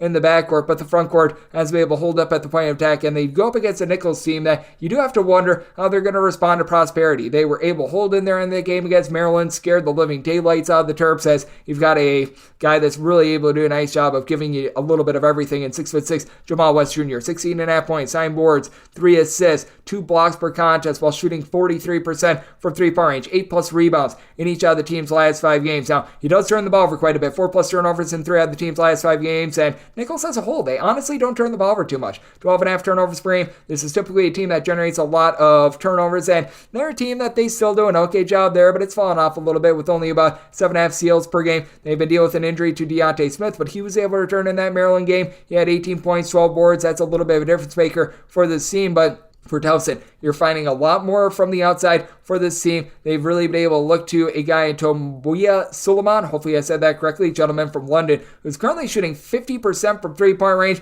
has really been able to light it up with a grand total of 34 points over the team's last 4 games. So he's come out of nowhere. He's been able to give some nice production. You've also been able to have Mr. Tyler Tejada be able to generate about 12 points per game as a 6'8" freshman. He's improved with his 3-point shooting with pretty much every passing game, and I do think that with Towson being able to really slow things down. They're in the bottom 20 in all of college basketball in terms of total possessions per game, and yet they've gotten at least 80 points in each of their last 3 games. Really like the strides that I've seen with this Towson offense, and I think it's going to be enough for them to be able to take it to a Nichols team that I feel like they might be having a little bit of a letdown after they were close but no cigar against Maryland a few nights ago. I did set my total at a 133.5. I think that this game is going to be close enough for late game fouling, so looking at the over, and I want to lay up to 7 points with Towson. 3 of 6.651, 3 of 6.652. It is Florida. They play us at Grambling, and Grambling is anywhere between a 25.5 to a 26-point underdog. Your total is between 146.5 and 147.5. Grambling has had about as big of a fall off on defense as I've ever seen from any team in college basketball. They were a top 15 team in all of college basketball in terms of points allowed on a per possession basis. Granted, that was propped up a little bit by playing against so many SWAC teams, and they've only played non-conference games this far this season. But right now, they are in the bottom 10 nationally in terms of points allowed on a per possession basis. They're shooting less than 30% from 3-point range, and Florida's had a tough time covering games. They're covering less than 35% of their games thus far this season, but I do think that they're going to be able to win this game game convincingly. I did set Florida as a 27-point favorite. I'm going to be willing to lay it. Florida has had a little bit of a tough time just finding their identity in terms of the backcourt, which is why they do have 14 turnovers per game, but I feel like Zion Poland is doing a much better job of running the show. 5 assists and 1.3 turnovers per game. When Walter Clayton has had the ball in his hands, he's been a really nice scorer, but he does turn it over much more. 3 turnovers per game. I think they're going to have him play off the ball a little bit more as he's been shooting about 35.5% from 3-point range, and Florida's certainly going to be able to win this battle down low. You've been able to have a trio of guys, Micah Hanglot, Tyree Samuel, Alex Condon, who have done a tremendous job being able to add in there about a combined 21.5 rebounds per game. Will Richard has been able to do a nice job with about 10.5 points per contest as well, so you've got plenty of depth with regards to this Florida team, and it is a Florida team that still is within the top 75 in terms of points allowed on a per possession basis. Their numbers in terms of raw numbers are going to look warped from that double overtime game that they played against Michigan, and certainly that was a high scoring game, but when you go to double overtime, that's a little bit of something to really cause things to look a little bit funky. Meanwhile, you've got a Grambling team that has scored now 67 points or fewer in each out of their last 5 games, and this is a Grambling team that just has not been able to get out of their own way all season long against Division I competition. They have yet to get past 68 points thus far this season. They've been able to have Contavious Joser be able to chip in there about 15 points per game, but other than Jonathan Aku, you really don't have anyone else that's been able to give you north of 5 rebounds per game. Sans Antoine Burnett, he's been able to be one of those guys that has gotten eligible a little bit more lately. He's been able to give you about 11 rebounds in his first 2 games of action, but I want to see a little bit more before buying in there. Grambling also turning the ball over 14 times per game while being a lower tempo team. So I did set my total at 153 with the way that Grambling has just been getting absolutely destroyed on defense. Looking at the over in Florida, wanted to lay up to 26.5 with them. 306-553, 306-654. It is Clemson, and they play us Queens NC. Queens NC is a 22 to a 22.5 point underdog. Your total is between 155 and 155.5, and with Queens, I did set them as an underdog of 20 points. So now that we're north of 3 touchdowns, I'm going to be willing to take those points. It's a bunch in Clemson that has been so efficient. I absolutely love what I'm seeing out of PJ Hall, one of the best players in all of college basketball for my money. 20.5 points per contest at 6'10", shooting 37% from 3, 2.5 blocks, a steal, 7 rebounds. He does it all, but this is a Queens NC team that they don't necessarily have the world's greatest depth, but those guys at the top, I really do like them as AJ McKee, Deontay Aubrey, along with BJ McLean, who have done a really nice job as a trio, being able to chip in there a combined about 17 or so rebounds per game. Aubrey and McKee have combined for north of 33 points per contest. McLaurin, he plays off the ball a little bit more, shoots about 37% from 3-point range. Aubrey is your main facilitator with about 4.7 assists per game. Fear that you have with this team is that Aubrey does turn the ball over a little bit more than 3 times per game, but this is not a Clemson team that's going to go out there and pickpocket. As a matter of fact, they're one of the worst teams at generating steals in all of college basketball, and while you do have Joe Girard, who's shooting well north of 40% from 3-point range, he's not a guy that necessarily plays the world's greatest defense. It is a Clemson bunch that it's about 124th in the country. He turns points a lot on a per possession basis. And I will say this, in talking with our good friend Nick Lawrence, and I picked this up on Queens, they've been a little bit of a different team when they've been on the road rather than when they have been at home, and this is a Queens team that's never going to be lauded for their defense. 284th in the country in terms of points a lot on a per possession basis, but they're actually giving up a full point less per 100 possessions when they are on the road rather than when they have been at home, so that's been a nice booster for this team. You've also been able to get about 10.5 points per game out of Chris Ashby. You need a little bit more from him in terms of like rebounding and everything like that, but he's been able to shoot about 42% from 3-point range. Clemson does leave themselves a little bit wide open from 3-point range, so I do think that Queens going to be able to hold in there, and I do think that you're going to see some nice offensive execution, but this is not a Clemson team that's really looking to run it and gun it, and with Clemson, they're shooting darn near 40% from 3. I think that we're going to see a little bit of 3-point shooting regression come in there as well for as good as Chase Hunter is, even though he's been able to give you 13 plus points per contest. So did set my line at 20, going to be willing to take the points with Queens, and made my total 150, so also diving in on the under. 306-655, 306-656. It is Baylor, and they play with Mississippi Valley State. Mississippi Valley State between a 37.5 and a 38.5 point underdog. Totals between 140 and 141.5. Set my total at 137. I'm diving in on the under, and flat out for Mississippi Valley State, the team has not gotten past 62 points in regulation at all this year. It's really, really bad. Raekwon Brown, he's been able to do a nice job. He's chipping in there a double-figure amount of points. He's trying. He has absolutely nobody around him on the saddest just sack of team in all of college basketball. And I said sack of team. I could have said something much, much worse, but my goodness. This is not great. This is not great to say the least. For Mississippi Valley State, you've got two guys on the roster that is giving you north of 2.7 rebounds per game. They shoot 26% from three-point range. Now, a little bit of credit where credit's due. Oreco Gibson, in the last game against Tulsa, he was able to give the team 19 points, and he has now scored double figures in 4 of the last 5 games. Shooting 56% from three-point range, certainly should see a little bit of off there, but Mississippi Valley State has 4 guys that score north of 2.2 points per game and 3 guys with north of 3.3. That's a real issue. And you've got a Baylor bunch that they're one of the most efficient offenses in all of college basketball, shooting 42.5% from three-point range. Should that see a little bit of regression? Yes. Probably not going to see it against Mississippi Valley State, who, in terms of points allowed on a per possession basis, they're a bottom 10 team in all of college basketball. They're getting cooked from three-point range. They're getting cooked inside. They have no rebounding whatsoever. So Yves Massey, who's been able to give you about 6 rebounds per game, should have his way. Ray J. Dennis has been turning the ball over 4 times per contest. You're going up against a Mississippi Valley State team that doesn't generate any turnovers. Jacoby Walter has been able to shoot 39% from 3. I'm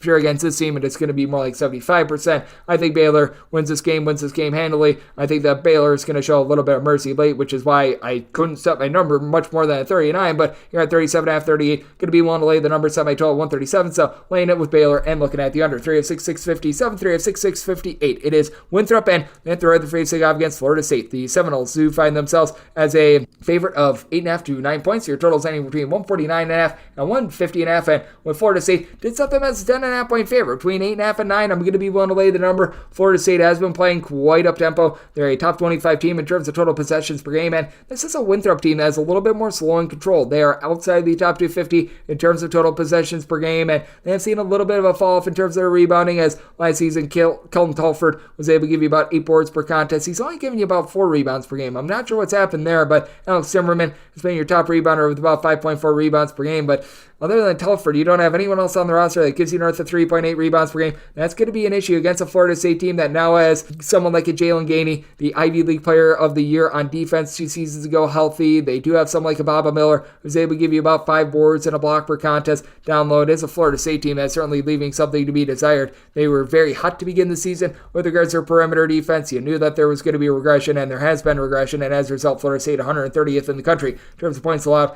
on a per possession basis. But this is a Winthrop team that is a work in progress on their defense as well. 220th in the country in terms of points allowed on a per possession basis, as Jameer Watkins, Darren Green Jr., they've been able to combine for about 26.5 points per contest. You get about 2.5 steals between the two of them as well. And Green has been able to shoot 40% from three-point range. And now you've got Primo Spears in the fold as well. Good scorer over at Duquesne and Georgetown in his first 2 games. Has shot 40% from three-point range. A combined 22 points. That adds a little bit of explosiveness. So a Florida State team that was already solid with their offense. A little bit of a work in progress in terms of their defense. I will say for Florida State, they had a little bit of tough time scoring in recent games against the likes of SMU, but I do think that against Winthrop, they're going to be able to pick it up a little bit more. It is a Winthrop team that they themselves have gotten past 80 in 3 of their last 5 games, and this figures to be a very much up-tempo game involving a Winthrop team that's given up at least 72 points in 4 of their last 5 games. So this is a spot where I did set my total more on a 154.5. I'm going to be looking at the over, and with Florida State, I did set them as a 10.5 point favorite, so good to be willing to lay the number. 3 of 6, 659, 3 of 6, 660. It is VCU. They play out some Maryland Eastern Shore. This Shore finds themselves as a 22 to a 23 point underdog, and your total is between 133.5 and 135, and I did set VCU as a 20.5 point favorite. I'm going to be willing to take the points for Maryland Eastern Shore. They're not generating the same amount of turnovers that they did a season ago, but I do think that they hold in there because they're able to get a little bit more rebounding.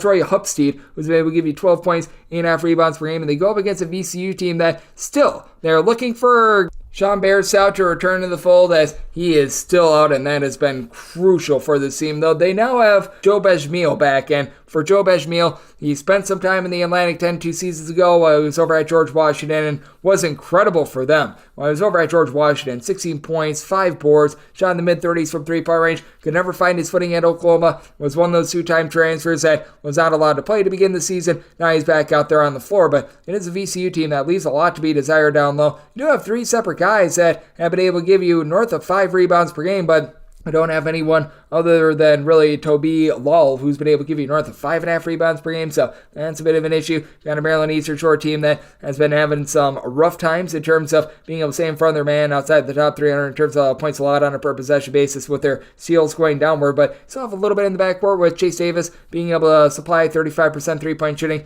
11 points per contest. It has been a up-and-down Maryland Eastern Shore team that is looking for some of those ancillary pieces, like an Elijah Wilson, who comes in from Toledo to be be able to give the team a little bit of a spark as he came in after being glued to the bench in the MAC a few seasons ago. But all in all, it is a Eastern Shore team that is now shooting about 75% from the free throw line, 32.5% from three-point range. Feel like you're getting a little bit of a better effort there. And for VCU, this is still one of the more slow and controlled teams in all of college basketball. And despite that, they have given up 74 plus points in 3 out of their last 5 games. It's a Maryland Eastern Shore team that's had a brutal time in terms of their offense. The last time they scored north of 62 points in a game is when they had that overtime win against Penn. And other than that, they have not scored north of 65 points against the D1 team all season long. So it's a situation of something's got to give. I did semi total at a 132.5. I think that this is going to be a little bit of a low possession slog. So looking at the under end, we'll take north of 20 here with Maryland Eastern Shore. 306-661, 306-662. It is high point. They hope to not be a low point. They play with Canisius. Canisius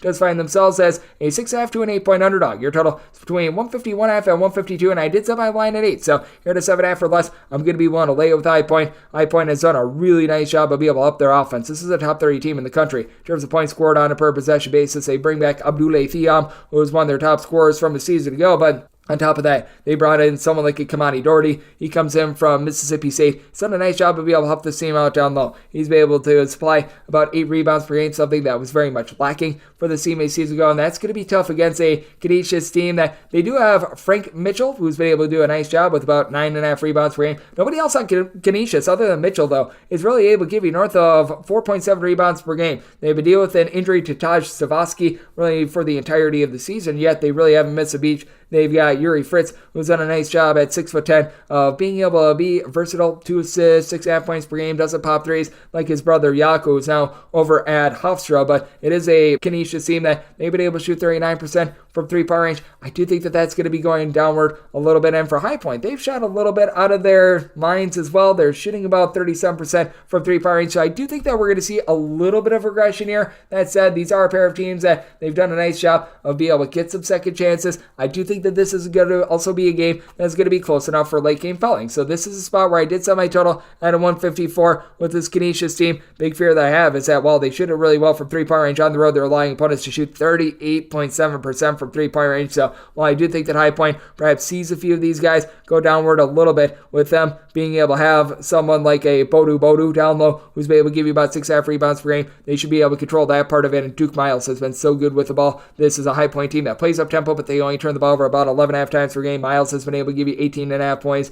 chips in there 4 assists, 1.3 steals per game, and I do think that High Point going to overwhelm in a game that should see a lot of clean possessions. And you got a Canisius team that has now given up 77 plus points in 3 of their last 5 games, 73 plus in 4 of their last 5, and it is a High Point team that they themselves have been very high powered with their offense, 74 plus in 4 of their last 5. So I did set my total 154, looking at the over end with High Point, want to lay up to 7.5 with them, 306-663, 306-664. It is St. Bonaventure, they play us a Binghamton. Binghamton is an underdog of 15 to 15.5 points, and Trevon's game are between 142 and 143. Set my line at 12. I'm going to be willing to take the points with Binghamton. Binghamton has been a little bit of a top-heavy team this year, but I like the transfer pieces that they brought in, and they've been able to make an immediate impact. Timu Chenery has really been your top scorer, hovering right around about 12 to 13 points per contest, and though you're not going to be able to get like amazing scoring or anything like that out of Samir Torrance, he just does it all. 10 points, 6 boards, 6.5 assists. This guy's a threat for a triple-double on any given night, and he's shooting about 38% from three-point range. Has really been the engine that has made this team go. Going up against the St. Bonaventure team that's one of the most veteran-laden teams in all of college basketball.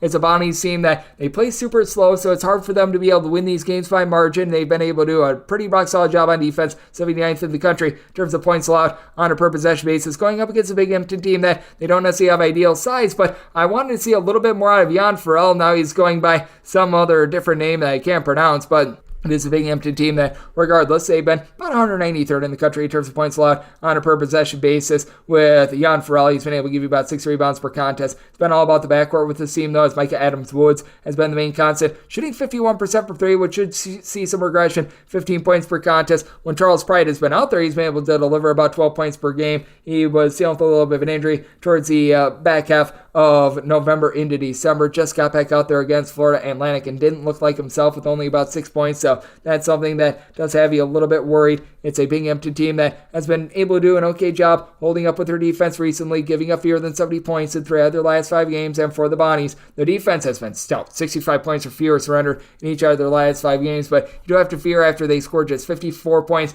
against Florida Atlantic that perhaps they're starting to get figured out a little bit more. It is a spot where I set my total at 138. I do think that both of these defenses step up, and I do think that the versatility that you've got out of Samir Torrance is going to be able to keep Binghamton in this game. So looking at the points with Binghamton and looking at the under. 306-665, 306-666. It is Cincinnati. Yes, we are on to Cincinnati. They play us a Stetson. Stetson is an 18.5 to a 19-point underdog. Total on this game is between 148.5 and 149.5, and I did set Cincinnati as a 23-point favorite. I'm going to be willing to lay this number. Stetson is one of the slowest teams in all of college basketball. Outside the top 300 in terms of total possessions per game, they are in the bottom 50 in terms of points allowed on a per possession basis as well, and it is a Stetson team that, while they do a nice job of bombing it from 3-point range, Jalen Blackman has been able to register 22.5 points, shooting 47.5% from 3-point range. I think that they're going to run into a brick wall that is known as the Cincinnati defense. This defense has been one of the best in all of college basketball in terms of points allowed on a per possession basis. They're clocking in 24th, and when they're at home, they are giving up 32.1 points fewer per 100 possessions rather than when they are on the road / in a neutral court environment, and Stetson just does not have the size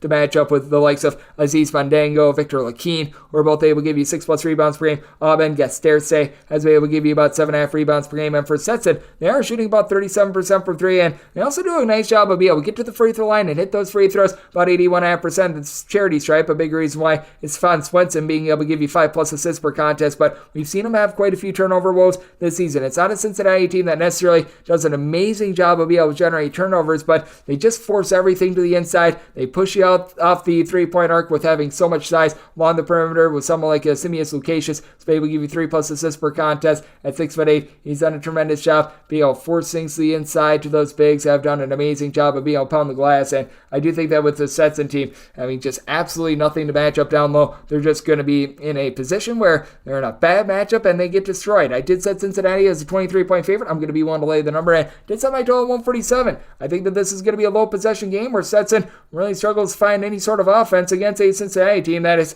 giving up fewer than 55 points in 2 of their last 3 games. So diving in on the under and going to be one to lay with Cincinnati. 306-667, 306-668. It is Austin Peay. They play us to Ohio. Ohio does find themselves as a 3-point road favorite, and your total on this game between 136.5 and 137.5. I did set Ohio as a 4-point favorite, so I'm going to be willing to lay this number. It's a very interesting blend between these two teams because you've got a Austin Peay team that ranks in the bottom 50 in terms of total possessions per game. Meanwhile, you've got an Ohio team that's been looking to push tempo. They're in the top 100 in terms of total possessions per game. It is an Austin Peay team that's been building themselves a little bit more towards defense, but it's not like they've necessarily been amazing on that front. They're about 176th in the country in terms of points allowed on a per possession basis, and for Ohio, last 2 seasons, the defense has not particularly been there for this team. 161st in the country in terms of points allowed on a per possession basis, and they are allowing 15 more points for 100 possessions on the road rather than at home, but I do think that Ohio dominates this game with Jalen Hunter being able to go into takeover mode. 15.5 points, 5 assists, not shooting it well from 3, but you do have a pair of guys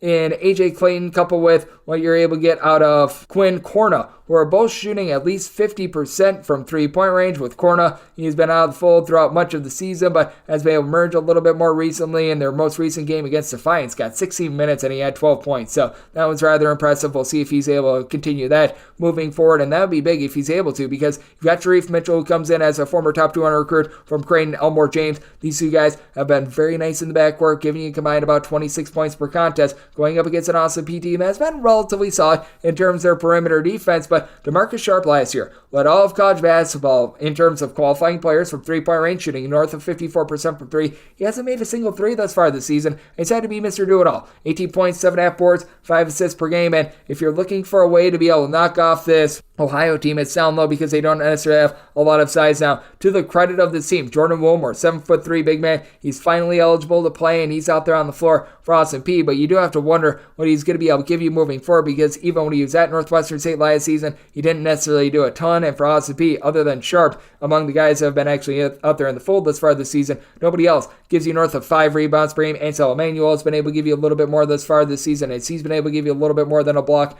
per contest. But I do think that with Ohio, they just have too much firepower in the backcourt. They do a nice job of being able to protect the ball, and we have seen this Ohio team do a nice job of being a constant on offense, 72 plus points in 4 of their last 5 games. Meanwhile, it is an Austin Peay team that they leave a lot to be desired on the offensive side of things as well, with having Sharp not necessarily shoot a lot from 3-point range, as you've been able to get some relatively good scoring with in the neighborhood of about 12.5 points per game. Jamonte Black, he's been able to shoot 41.5% from 3, but the team also shoots about 65% of the free throw line. So I did set Ohio as a 4-point favorite. Going to be one to lay the number, and I do think that this game gets cranked up tempo just a little bit more. Semi-total 142, so looking over, and I'm going to be one to lay with Ohio. 3-6-6-69, 3-6-6-70. Chicago State is on the road playing against Wisconsin. Wisconsin is a 23 to a 24-point favorite. Your total is anywhere between 131.5 and 133, and with Wisconsin, I did set them as a favorite of 22.5 points. So now that we've reached 23 to 24, I'm going to be willing to take the points with Chicago State. Chicago State was unable to cover their last game against Bethune-Cookman, but the team rides a 4-game win streak going into this game.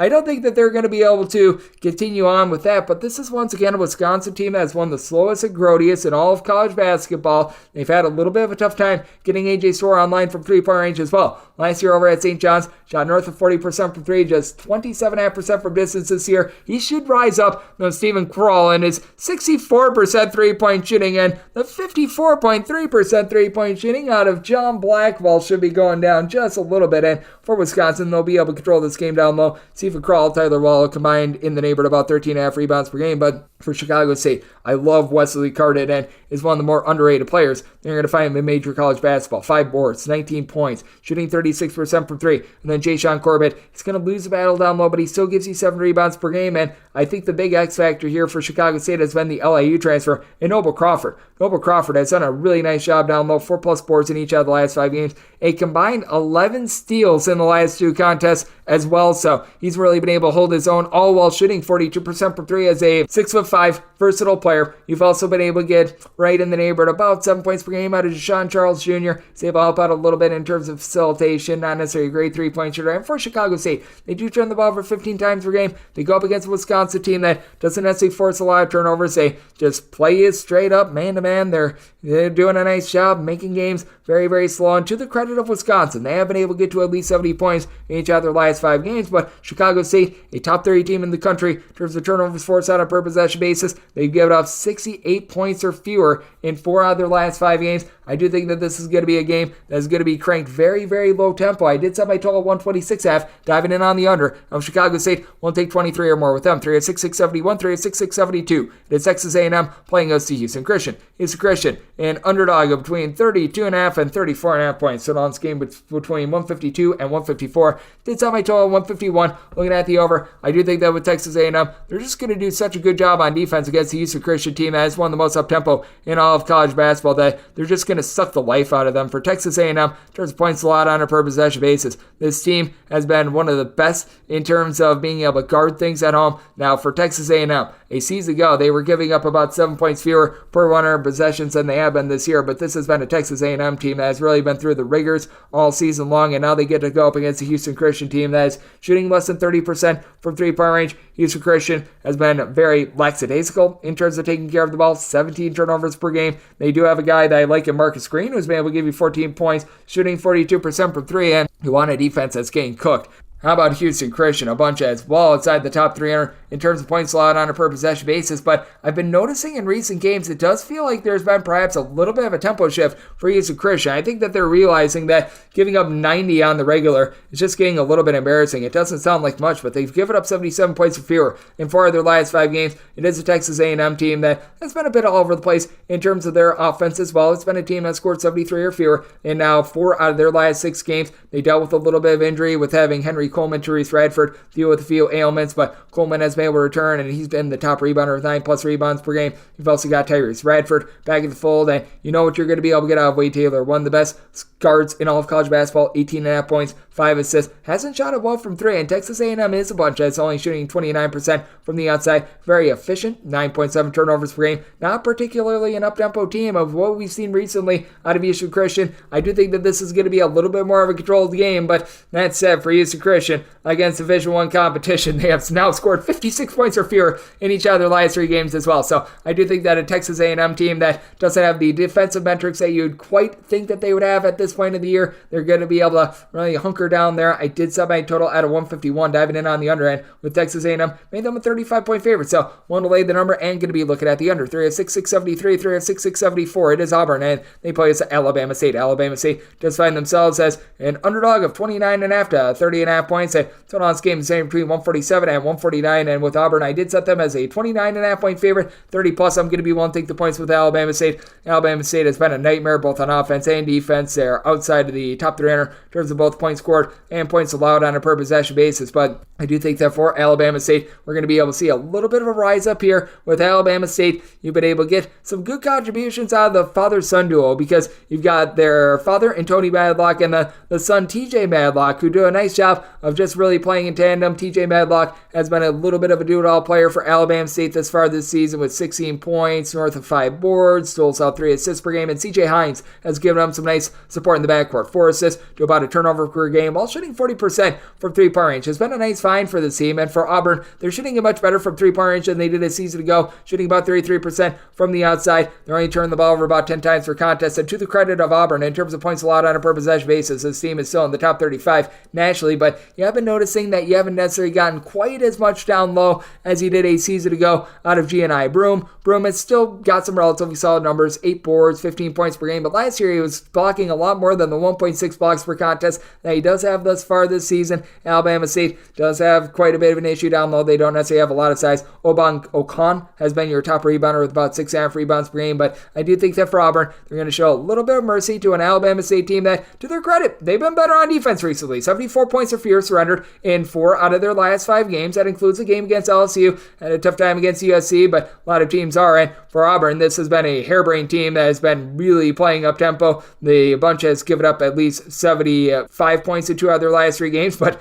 they have reached the 87-point plateau in each of their last 3. So going to be interesting to see what wins out. It's a Alabama State team that is a little bit more of an up-tempo team. They've been a little bit inefficient, but I do think that this turns into a little bit of open gym in a blowout. So now seeing this total right around about a 147, 148. I set mine at a 149.5 looking at the over, but getting north of 30. Going to be willing to take those points with Alabama State. And wrap things up with 3 of 6, 675, 3 of 6, 676. BYU plays us to Bellarmine, and Bellarmine is a 26 to a 26.5 point underdog. Totals between 141.5 and 142. And with Bellarmine, I did set them as an underdog of 28 points. I'm going to be willing to lay it with BYU. This team is in the top 25 nationally in terms of both points scored and points allowed on a per possession basis. We all talk about the 3-point shooting and just the tremendous offense of BYU, but they're allowing 78.4 points per 100 possessions when they are at home, and they face off against a Bellarmine team that they play at one of the slowest paces in all of college basketball. Now, Bellarmine, to their credit, they always do a nice job of being able to take care of the ball. They don't really beat themselves, but you need a little bit more than just having Bash Weiland along with Ben Johnson combined for about 23 or so points per contest. It's a Bellarmine team that they should have well at the free throw line, 80.5% the charity stripe, always well coached, but they just can't match up down low in this game either. They only have one guy that gives you north of 5.2 rebounds per game. That would be Langdon Hatton for BYU. They've been doing with a little bit of an injury to Fusani Trayer, but you still have been able to get a lot of good rebounding by committee, as out of your top 6 scorers, 5 of them have been able to give you at least 4.1 rebounds per game. Jackson Robinson is the lone exception, and for Robinson, he's a designated 3-point shooter, shooting 43.5% from distance, 16.5 points per game. It's a BYU team that has a collective, only turns the ball over 10 times per contest. BYU, they play fast, but they don't play out of control with those just 9.9 turnovers per game. They do a nice job of taking care of the ball, all while being right around about 95th in the country in terms of total possessions per game. You've also been able to get right around 4 assists, 9.5 points per game out of Dalen Hall as well. And this is a BYU team that they're just stockpiled with weapons. If you include Fusani Trayer in the fold, you pretty much have 7 different guys that give you at least 9.5 points per game. And then you've got someone like Ali Atiki, who's able to do a nice job down low,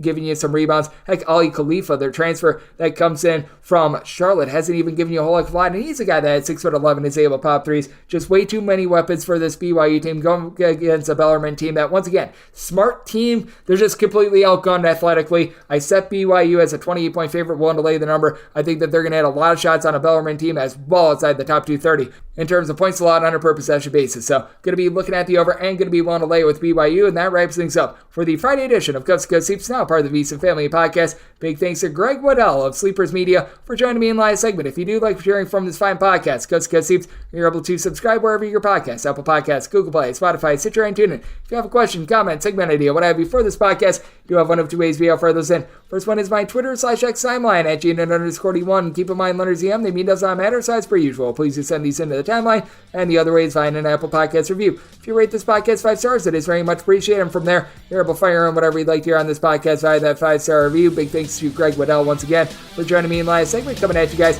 every single day throughout the college basketball season. That means I'm coming at you once again tomorrow. Thank you so much for tuning in.